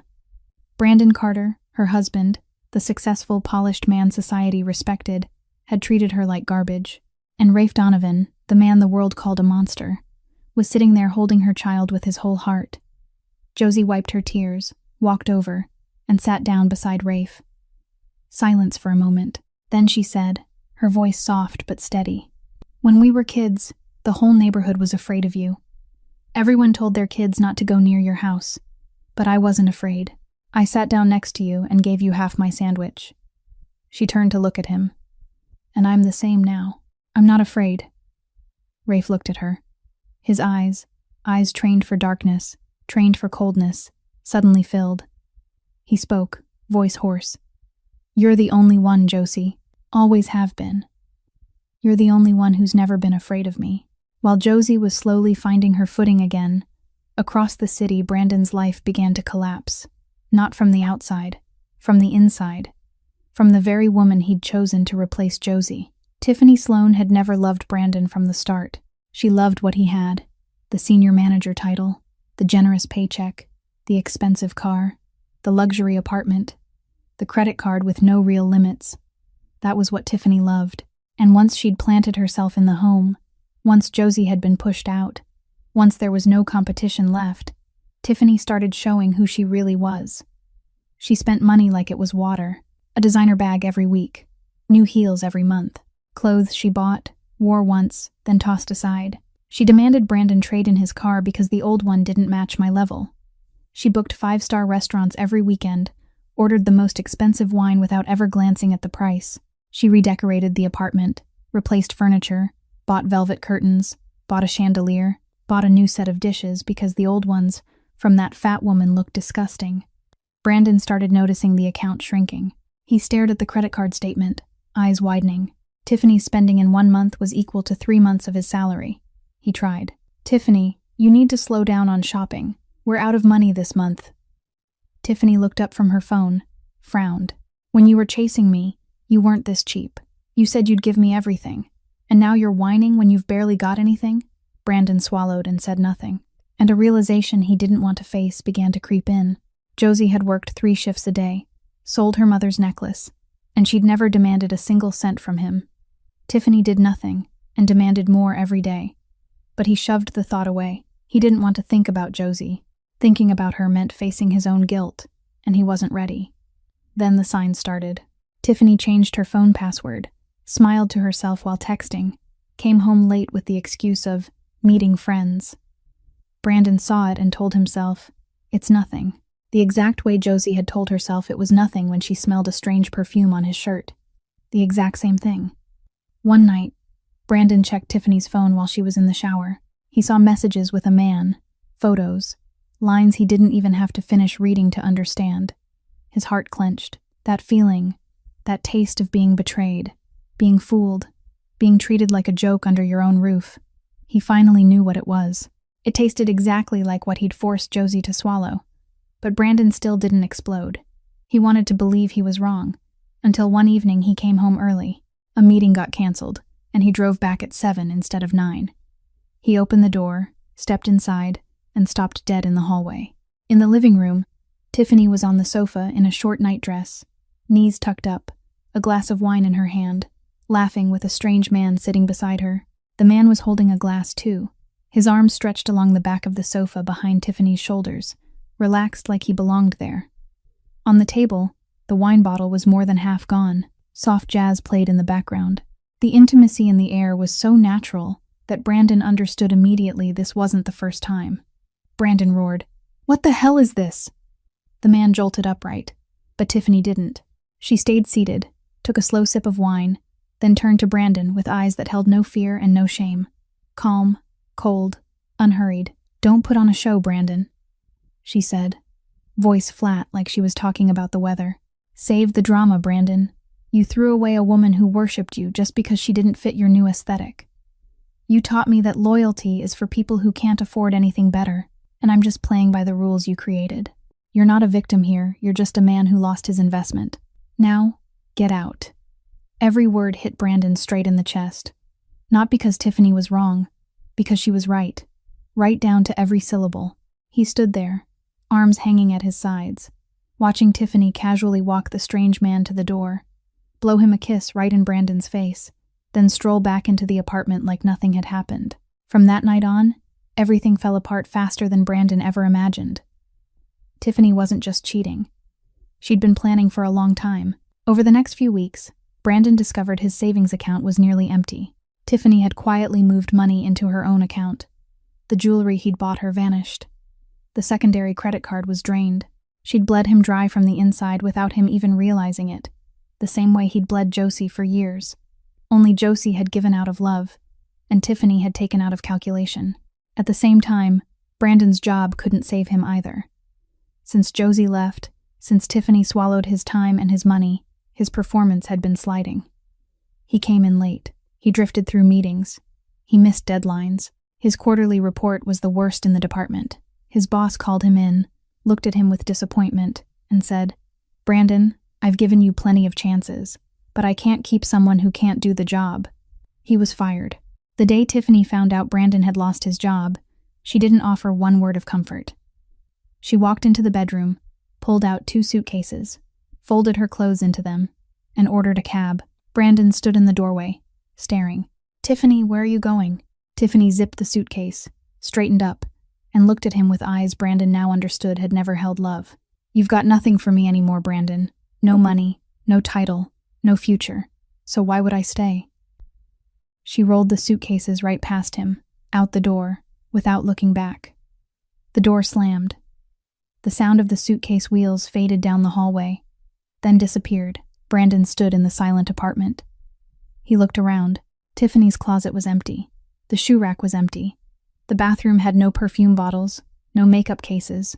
She'd taken everything. His eyes moved to the living room wall, to the exact spot where their wedding photo used to hang. He had ignored that empty space for months, pretending not to see what Tiffany had thrown away during her first week. But now, with Tiffany gone, there was no more pretending. Only a small rusted nail hole remained in the middle of the white paint, staring back at him like a silent accusation of his own cowardice. Brandon stared at that little nail hole for a long time. Then he sank down onto the floor, right there in the middle of the living room, alone, in the apartment he'd thrown Josie out of. Inside the silence he'd chosen to replace his children's laughter, and for the first time, he understood what it meant to be the one left behind. After Tiffany left, Brandon tried to hold on to the apartment. He told himself he'd find a new job quickly, that with senior management experience, some company would hire him. But no one called. He sent out applications to dozens of places.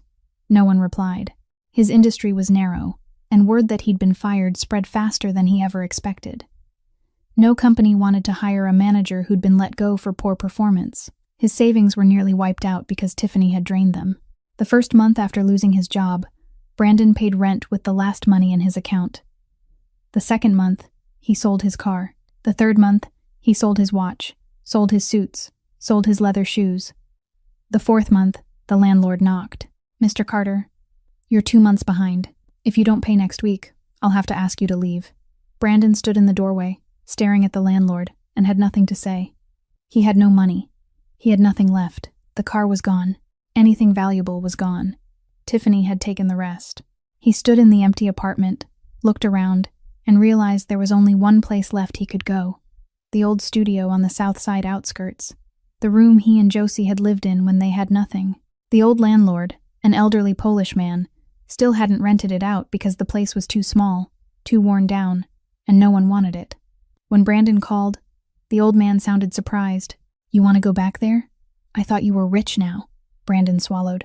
"Sir, I need somewhere to live. I've got nowhere else." The old man rented it to him again for the cheapest price, out of pity. The day Brandon moved back into the studio, he carried only a small backpack. No suitcase, no boxes. He climbed the stairs to the third floor, opened the door, and stepped inside. The smell of dampness hit him in the face. The wall was still cracked in the same place as before, only now the crack was longer, wider. The pipes still leaked, a steady drip in the kitchen like a countdown clock. Wind still slid through the gap in the window, just like those winter nights when Josie curled under a thin blanket. Everything was the same, and yet everything was different. There was no laughter from Josie in the kitchen while she cooked, no smell of warm bread early in the morning, no sound of Daisy running back and forth over the old wooden floor, no voice of Leo calling, "Daddy, Daddy, play with me." There was only silence, and the dripping water. Brandon set his backpack down, stood in the middle of the room, and looked around. His eyes stopped on the old bed in the corner, the bed he and Josie had slept in every night. He remembered the winter night when the heater broke, Josie shivering under the blanket, and he'd wrapped his arms around her from behind and whispered, "You're my heater." He remembered. He remembered everything. Brandon lay down on the bed. The mattress sagged, the springs squeaked. He stared up at the ceiling. The ceiling was stained yellow, a watermark spread across it like a map, and suddenly he understood. This was the ceiling Josie had stared at every night. After 3 shifts that crushed her, hands blistered, back aching, she had lain here, looked up at this ceiling, and dreamed of a better day. She had lain here waiting for him to come home from school. She had lain here praying for their family. She had lain here loving him with a kind of love he didn't deserve. And what had he done? He'd called her a red fabric sofa. He'd slapped her. He'd thrown her barefoot into the cold night. Brandon shut his eyes, covered his face with both hands, and for the first time he felt real loneliness. Not the loneliness of someone with no one beside him, the loneliness of someone who has shoved away everyone who ever loved him. The loneliness Josie had endured for years in this very room, when he started coming home late, when he started criticizing her, when he started disappearing into the night with Tiffany. Now he lay here on the old bed in the old room, and tasted the same bitterness she had tasted. Late afternoon, Brandon stepped out onto the front steps of the studio, the worn concrete stoop where, on the night he threw Josie out, she had knelt and held their 2 children one last time before he yanked them inside and slammed the door. Brandon sat down on the step, his head in his hands, and that was when a glint of dull metal caught his eye, wedged firmly inside a crack in the stoop. He reached out with trembling fingers and pulled it free. It was the wire ring, shielded from the world in the exact spot where Josie had hidden it that night. No one had picked it up. No one had touched it. It had sat there for months, through rain, through sun, through snow. The thin wire Brandon had once braided by hand, shaped into a circle, slipped onto Josie's finger on their courthouse wedding day, was now covered in rust. Reddish-brown spread over it completely. The circle had warped, but it was still there, like the promise he'd betrayed still hanging in the air. Brandon bent down and picked it up. Rust bit into his palm. It hurt, but he didn't let go. He squeezed harder. The rust cut deeper. Blood seeped out, mixing with the reddish-brown of the corroded metal. He still didn't let go. He pressed the ring to his chest, dropped his head to his knees, and cried. Not quietly, not with silent tears. He howled in the middle of the afternoon on the concrete steps, alone, not caring whether the neighbors heard. He howled because, for the first time in his life, he saw himself clearly, not Brandon the senior manager, not Brandon the polished man, Brandon the man who had destroyed the best thing in his life with his own hands. Ruth came the next morning. She didn't call first. She'd heard from the old landlord that Brandon had moved back into the studio, and she came immediately. When she opened the door and stepped inside, she saw her son sitting on the floor, with his back against the wall, eyes swollen red, unshaven, shirt wrinkled, his hand still clenched around the rusted wire ring. Ruth looked at the room, the crack in the wall, the leaking pipe. Her son, worn down, sitting in the cold, tears spilled down her face. She sat beside Brandon and said nothing for a long moment. Then she spoke, her voice shaking but steady. Josie was a blessing God gave you, Brandon. She loved you when you had nothing. She sold the necklace her mother left her so you could have a future. She carried the whole family on shoulders you called too fat. And you? You threw the blessing away. You chased an illusion. You drove her out like she was a dog. Do you see it now? Lying here in this room alone, do you see how she lived for all those years? Brandon collapsed into his mother's shoulder, sobbing, his voice broken. Mom, I know everything now. I destroyed it all with my own hands. I don't deserve forgiveness. Ruth held him, stroked his hair the way she had when he was little, her tears falling into it. You were wrong. But when you're wrong, you make it right. No one is asking you to go back and redo the past. But you have to rebuild the future. And you start with an apology. Apologize to Josie. Apologize to Daisy. Apologize to Leo. Not because you deserve to be forgiven. Because it's the only right thing left for you to do. Brandon listened to his mother, not right away, because he needed time to gather enough courage. It took him 1 full week before he dared to pick up the phone and call Ruth to ask where Josie was. Ruth hesitated, but in the end she gave him the address, because she believed an apology was the first step toward healing, even if she didn't know whether Josie would be willing to hear it. Saturday afternoon, Brandon went to Josie's small room. He stood outside the door for 10 minutes before he dared to knock. His hand clenched the rusted wire ring inside his jacket pocket, the one thing he hadn't let out of his grip since the day he found it on the stoop of the old studio. When Josie opened the door, she froze. Brandon stood there, but not the Brandon she remembered. Not the senior manager in an expensive suit, hair slicked back, eyes cold and polished. This was a thinner man, worn down, unshaven, dark circles under his eyes, shirt wrinkled, standing at her door with a pleading look that made him seem smaller than the hallway itself. Josie, he said, his voice hoarse, and then he dropped to his knees right there in front of the doorway, both knees on the hallway floor, head bowed low. Josie, please forgive me. Josie stared at the man kneeling in front of her, and her heart tightened, not with tenderness, but with memory. She remembered the slap that night. She remembered Daisy screaming, "Don't hit Mom." She remembered her bare feet on frozen pavement. She remembered Leo crying, "Mom, Mom," as he was ripped out of her arms. She remembered, "You look like a red fabric sofa." She remembered everything, Josie leaned her back against the doorframe and folded her arms across her chest. She didn't invite him in. She didn't kneel beside him. She only stood there looking down. And when she spoke, her voice was calm, slow, each word carrying the weight of all those nights she cried alone. You threw me out at midnight. I had no shoes, no coat. The temperature was below 0. You slapped me in front of the kids. Daisy was screaming, Leo was crying his lungs out, and you still hit me. You called me fat, ugly, country, disgusting. You told me I should be grateful you even stayed with me. You brought another woman into the house, sat her in my chair, put her in my bed, let her tell my children to shut up. And now you're kneeling here? Brandon bowed his head even lower, his shoulders shaking. I know I was wrong. I know I don't deserve it. You know? Josie cut in, still steady, but her eyes had gone red. Do you know I got up at 4 o'clock in the morning to sell sandwiches in -10 degrees so you could have money for school? Do you know I sold my mother's necklace, the most precious thing I ever had, so you could have shoes to go to your interview? Do you know I scrubbed toilets for people so you could sit in an air-conditioned classroom? You knew all of it, and you still called me a sofa. Brandon reached for Josie's hand, sobbing. Josie, please, give me one chance. I'll change, I swear. Right then, heavy footsteps rang down the hallway. Josie lifted her gaze. Brandon turned his head. Rafe Donovan stood at the far end of the corridor in a black suit, his eyes dark as a storm. Finn O'Brien stood just behind him, arms crossed, face hard. Rafe walked forward slowly, step by step, his leather shoes striking the floor with an even rhythm. He didn't rush. He didn't show loud anger, but the air in the hallway thickened until it felt hard to breathe. Rafe stopped in front of Brandon and looked down at the hand Brandon had wrapped around Josie's. Then he said, low and slow, each word falling like stone, "Let go." 2 words. No shouting. No yelling. And yet the entire hallway went still. Brandon released Josie's hand immediately, not because of the command itself, but because he recognized who stood in front of him. He'd seen that face on the news, in the papers, in the whispered stories people told in Chicago.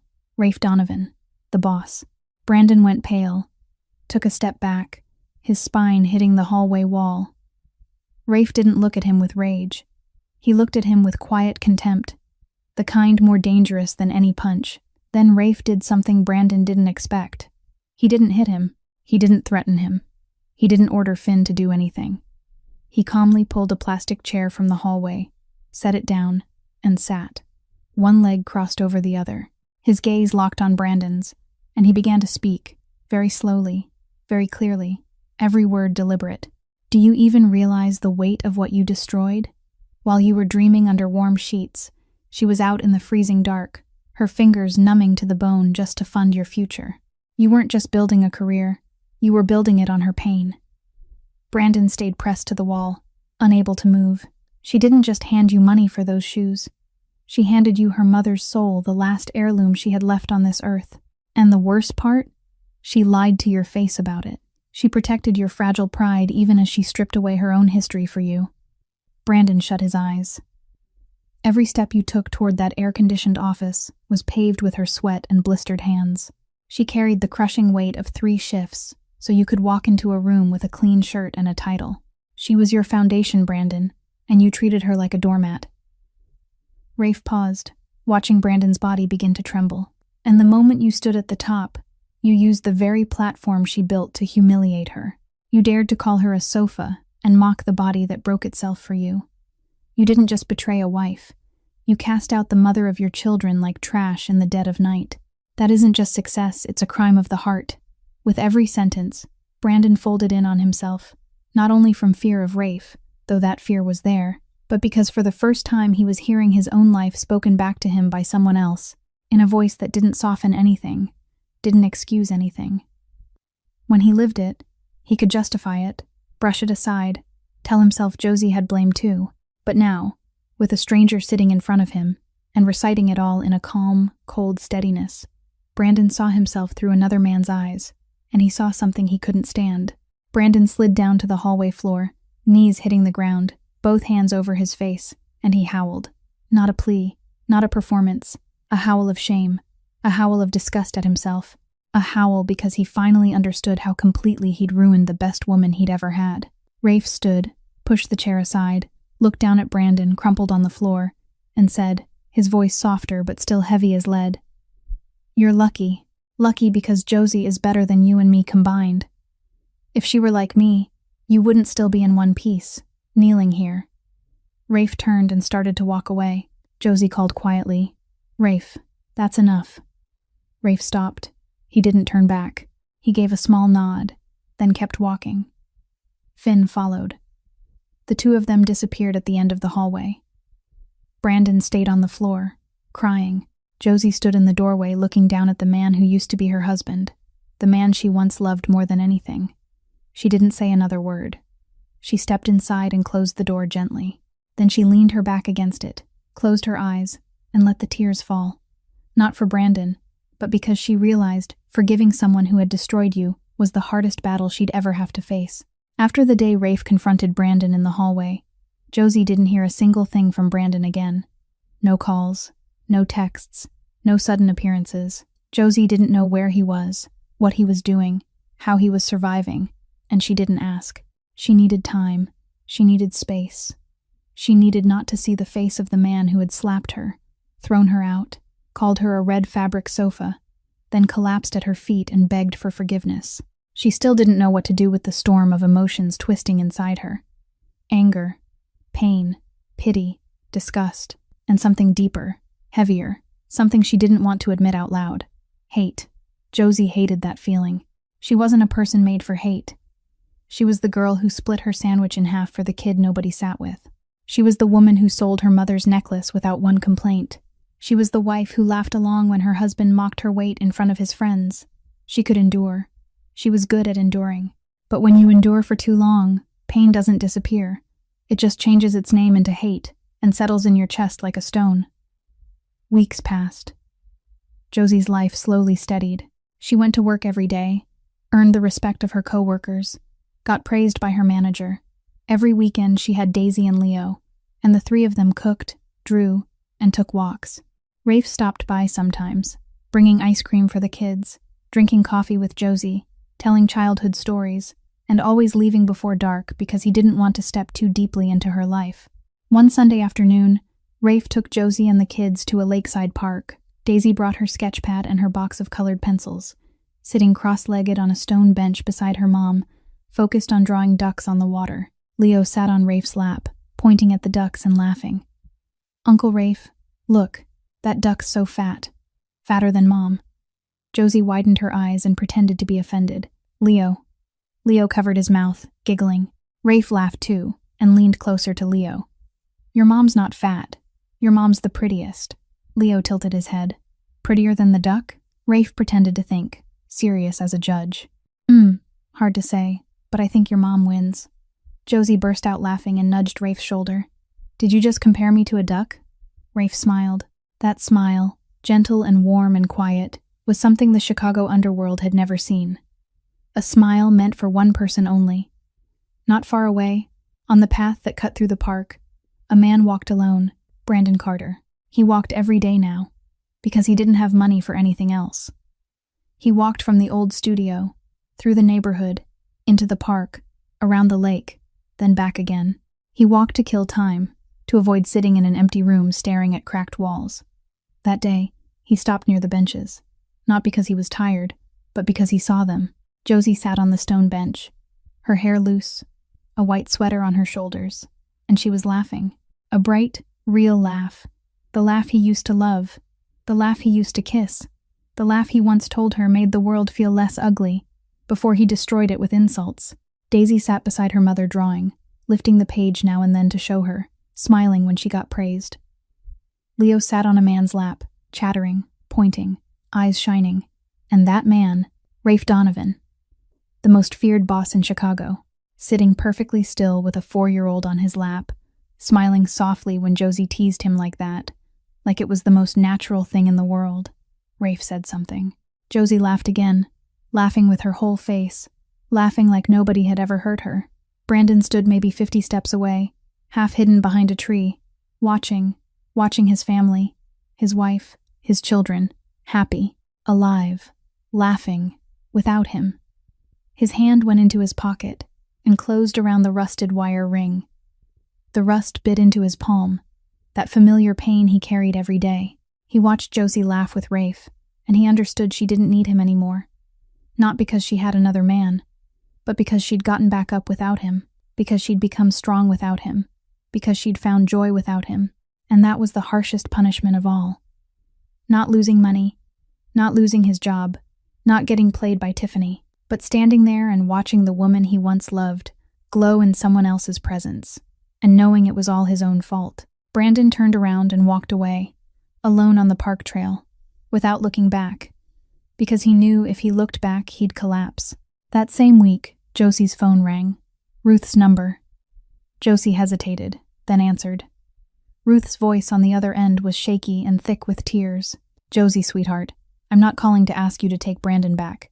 I know you shouldn't. I only want you to know one thing.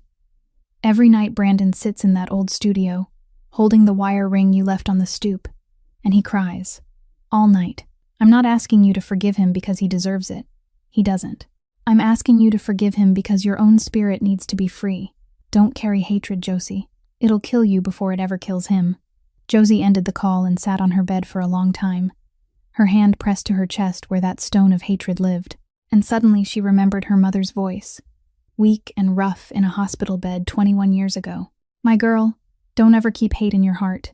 Hate will kill you before it kills your enemy. Her mother had said that when Josie was 6, too young to understand. Ruth said almost the same thing now that Josie was 27, old enough to feel it settle into her bones. Two mothers, two different moments, the same warning. Josie closed her eyes and cried. That night, Josie sat on Beth's couch with a pillow hugged to her chest, staring out the window. Beth sat beside her, quiet, waiting. Finally, Josie spoke, her voice gentle but steady. Beth, I need to forgive Brandon. Beth turned to her but didn't interrupt, letting her keep going. Not because he deserves it. He doesn't. I know that. But I've carried this hate in my chest for too long. It's heavy, Beth. It's heavier than my body ever was. Josie gave a small laugh at the end. The kind of laugh only someone who's cried enough can manage. The kind of laugh you use to keep from falling apart again. I need to forgive him so my heart can be free. So I can sleep. So I can laugh for real. So when I look at Daisy and Leo, I don't get dragged back to that night. I'm not forgiving him for him. I'm forgiving him for me. Beth's eyes filled. She pulled Josie into her arms and held her tight, her voice breaking. You're the strongest woman I've ever met. Josie Mitchell, the strongest. Josie didn't call right away. She needed a few more days, a few more quiet nights to make sure this choice to forgive came from strength, not weakness, from freedom, not pity, from a heart that had healed, not a heart pretending it didn't still ache. She had to know that when she said, I forgive you, she'd mean it, not as a performance of grace while something inside her kept bleeding. For several nights, she sat on the edge of her bed with her phone in her hands, opened her contacts, stared at Brandon's name, then shut the screen again. Not yet. She'd close her eyes, breathe deep, and ask herself what her mother would have said if she were still alive. The answer never changed. Her mother would have taken her hand and whispered, Forgive, my girl. Not because he deserves it, but because you deserve to be free. On a Tuesday night, after dinner was finished, after the dishes were washed, after the tiny kitchen was clean, when the room fell silent and the streetlight spilled thin gold stripes across the wall, Josie sat on the edge of her bed, lifted her phone, and pressed call. It rang once, twice, 3 times. She almost hung up. Then the line clicked. No one spoke. There was only breathing on both ends, Josie's slow and controlled, Brandon's fast and shaking, like he'd been waiting for this call for a long time, and now that it had come, he didn't know what to do with it. The silence lasted only seconds, but it felt like a lifetime, and inside those seconds, Josie saw everything. The young man at 22, stepping into the diner with that wide smile and bright eyes, telling her she had the prettiest smile in the world. The courthouse wedding where Brandon slid the wire ring onto her finger and promised he'd replace it with diamonds one day. The winter night when the heater broke, and he held her close and called her his fireplace. The way he once kissed each of her blistered fingers and swore he'd repay her 100 times over. And then the slap, the red dress, her bare feet on frozen concrete. Daisy screaming, Don't hit Mom. Leo being ripped from her arms. All of it, the beautiful and the brutal, the love and the cruelty, rushing through her in that one stretched moment. Then Josie spoke. Her voice trembled, but it stayed steady, trembling with feeling, steady because she'd thought it through. "Brandon, I'm calling because I need to tell you one thing. I forgive you." On the other end, his breath broke.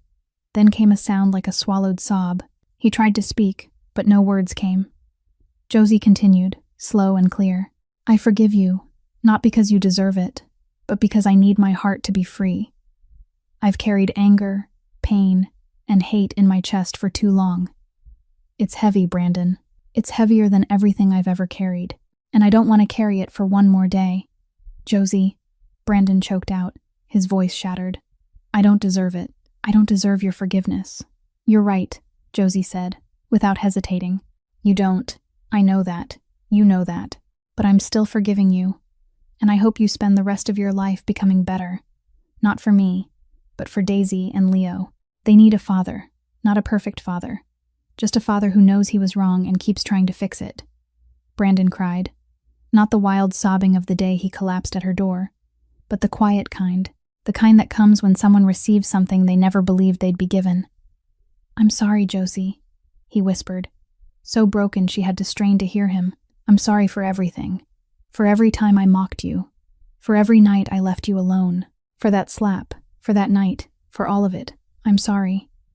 Silence again, and then Josie said softly, "I know." 2 words. Only 2. But they were enough. Enough to let him know she heard him. Enough to let him know she believed his regret was real. Enough to let her end the call without dragging the poison along behind her. "I'm hanging up now, Brandon. Take care of yourself. If you want to see the kids, talk to Ruth. She'll arrange it." Josie ended the call and sat on the edge of the bed, watching the phone screen dim into darkness. Tears slid down her cheeks, but strangely, they didn't hurt. They felt light, like spring rain after a long winter. The stone in her chest didn't disappear, not completely, but it loosened enough for her to breathe deeper, to lift her chin higher, to look out at the Chicago night and find it a little more beautiful than before. She took a long breath, closed her eyes, and smiled. She was free. In the weeks that followed, Josie began the process of fighting for custody. She didn't have money for a lawyer. She didn't even know how the system worked. Then one day Finn knocked on her door and handed her a business card. "Attorney Margaret Chen. Family law. She'll contact you." Josie stared at the card, then looked up at Finn. "Who's paying?" Finn smiled, calm as ever. "You don't need to worry about that. Just call her." Josie understood. She didn't ask again. Margaret Chen was sharp, relentless, and steady, with evidence of domestic violence, with Ruth's testimony, with Brandon's lack of income and inability to provide proper care. The court granted custody of Daisy and Leo to Josie. Brandon didn't fight it. He stood in the courtroom, looked at Josie, looked at the children, and nodded. It was the only right thing left for him to do. The day Josie brought Daisy and Leo home for good, she rented a slightly bigger place, enough for 2 small bedrooms, paid for with her paycheck, and the raise she'd earned after months of proving herself at Donovan Properties. It wasn't fancy. The walls were plain white, the furniture was second-hand, but Josie scrubbed it until it shone, hung small floral curtains she sewed herself, placed a vase of artificial flowers on the table, and taped Daisy's drawings to the refrigerator. The 3 of them stood in the doorway of the new apartment, looking in. Leo held her left hand, Daisy held her right. No one spoke for a few seconds. Then Leo lifted his arms around her neck, pressed his face into her shoulder, and whispered, "Mom, I never want to be away from you again. Never." Josie held her son tight, kissed his hair, and smiled through tears. "No one's going to separate us again, sweetheart. I promise." That night, after Leo fell asleep, Daisy sat on her bed, opened the small journal Josie had bought her, and wrote in careful, rounded letters, the handwriting of a 7-year-old who'd survived more than any child should. "Today I came home. A real home. Not the big place with black velvet curtains and chandeliers, but the small place that smells like floor cleaner and has Mom waiting at the door. A real home, because Mom is here." Josie passed by the bedroom, saw Daisy writing, and didn't ask what it said. She only stepped in, kissed her daughter's forehead, pulled the blanket up, and whispered, "Sleep well, my love." Then she went to the living room, sat on the old couch, and looked around. Daisy's shoes by the door, Leo's toy car on the floor, colored pencil drawings on the refrigerator, the steady breathing of two children drifting from their bedrooms. Josie hugged a pillow to her chest and cried. And this time the tears weren't bitter. They weren't sharp. They weren't heavy. This time, they were sweet. Sweet like the first time she held Daisy in the hospital. Sweet like the day Leo said Mom for the first time. Sweet because after all the storms, the three of them were finally home. In the months that followed, Josie's life began to bloom in ways she'd never dared to dream of. At Donovan Properties, she was promoted to assistant manager in less than a year, and her supervisor told her, "Josie, I haven't seen anyone work as hard or carry responsibility the way you do." Josie smiled, thanked him, then went home and cooked dinner for her two kids. She didn't need anyone's approval anymore. She approved of herself. She knew she was strong, not because someone said it, but because she'd walked through hell and still stood here, still smiling, still loving. Daisy was older now, steadier in a way no child should have had to become, yet she still kept her nightly habit of drawing with the colored pencils Rafe had given her. At school, her teacher assigned an essay titled, "The Woman I Admire Most." Daisy didn't hesitate. She wrote, "The woman I admire most is my mom. My mom is chubby. My mom isn't pretty in the way people usually mean. But my mom is the strongest person I know. She sold sandwiches to feed our whole family. She got kicked out of our home and still promised she'd come back for us. And she did. She always keeps her promises." The teacher read it and cried. Josie brought the paper home, read it, and cried even more. She taped Daisy's essay to the refrigerator, right beside the first colored drawing Daisy had ever made. Across the city, Brandon was trying to rebuild his own life too. He found a job as a sales associate at a construction supply store. The pay was low and the work was heavy, but he didn't complain. He understood now. Every weekend, Ruth brought Daisy and Leo to see him. He took them for ice cream, read stories to Leo, asked Daisy about her homework. He tried. He wasn't perfect, but he tried. One night, in the old studio apartment, Brandon heard the drip of water in the kitchen, that steady, mindless dripping he'd listened to for years without ever caring. A leaking pipe, the kind of thing Josie had endured in silence. Catching the water in a bucket, wrapping it with tape, never once making it his problem. He got up, bought tools, and fixed the pipe with his own hands. He struggled for an hour, scraping his knuckles, soaking his clothes, but he got it done. The dripping stopped. For the first time, the studio was quiet without that sound. Brandon sat on the kitchen floor, looked around the room, and for the first time, he didn't see it through self-pity. He saw it through respect for Josie, and he finally understood what her life had truly felt like. She lived here, in this room, with the leaking pipe, the cracked walls, the wind slipping through the window. She fed him, fed their children, sold her mother's necklace, worked 3 shifts, and she never once demanded he fix the pipe. Not once. Brandon lowered his head, gripped the wrench, and whispered, "I get it now, Josie. It's too late, but I get it now." That same night, a few miles away, Josie and Rafe sat on the front steps outside her small apartment. Daisy and Leo were finishing dinner inside, their laughter floating out through the open door. The Chicago sunset painted the sky gold, the last light catching in Josie's hair, softening Rafe's face, warming the concrete step beneath them where they sat side by side. Josie looked into the distance and smiled. "I can't believe that 19 years later, we're sitting here again, on the steps, just like when we were kids." Rafe looked at her, his gaze gentler than it had any right to be. "I can," he said, "because every day for 19 years, I looked at that drawing and hoped for this day, the day I'd get to sit beside you." Josie laughed through tears. Rafe continued, his voice low. "I used to think love was a luxury someone like me didn't have the right to want. I lived in the dark too long, Josie. I thought I'd stay there forever. But you made me believe again, believe that even the dark can be loved." Josie turned to him, eyes bright. "I used to think love was just disappearing, Rafe, giving everything until I was hollow inside. But you showed me it's the opposite. Real love isn't a demand for sacrifice. It's the hand that reaches into the rain to find me, and reminds me that I'm actually allowed to be happy too." Rafe pulled the familiar yellowed paper from his wallet, the edges curled, the folds worn thin. He opened it and set it between them on the steps. The pencil drawing showed two kids sitting side by side, one chubby, one skinny, with the words underneath, Josie and Rafe, friends forever. Josie traced the lines with her fingertips and smiled. Those two kids look so happy. Rafe looked at her, then at the drawing, then back at her. So do we, he said. The door behind them swung open and Daisy and Leo ran out, eyes shining. Mom, Uncle Rafe, come eat. I set the table. Leo tugged Rafe's hand. Hurry, Uncle. It's gonna get cold. Rafe laughed and stood, letting Leo pull him inside. Before he stepped through the doorway, he folded the drawing carefully and tucked it back into his wallet, close to his chest, the way he'd done every day, for 19 years. Josie stayed on the steps for one extra second, watching the Chicago horizon glowing gold. A soft breeze moved through her hair, carrying the last warmth of the day, and Josie chose to believe it carried something else too.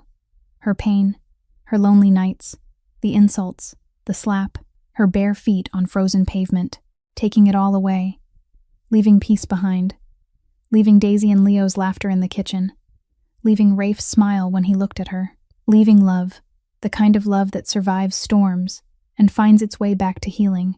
Josie smiled, stepped inside, closed the door, and sat down at the table with the people she loved.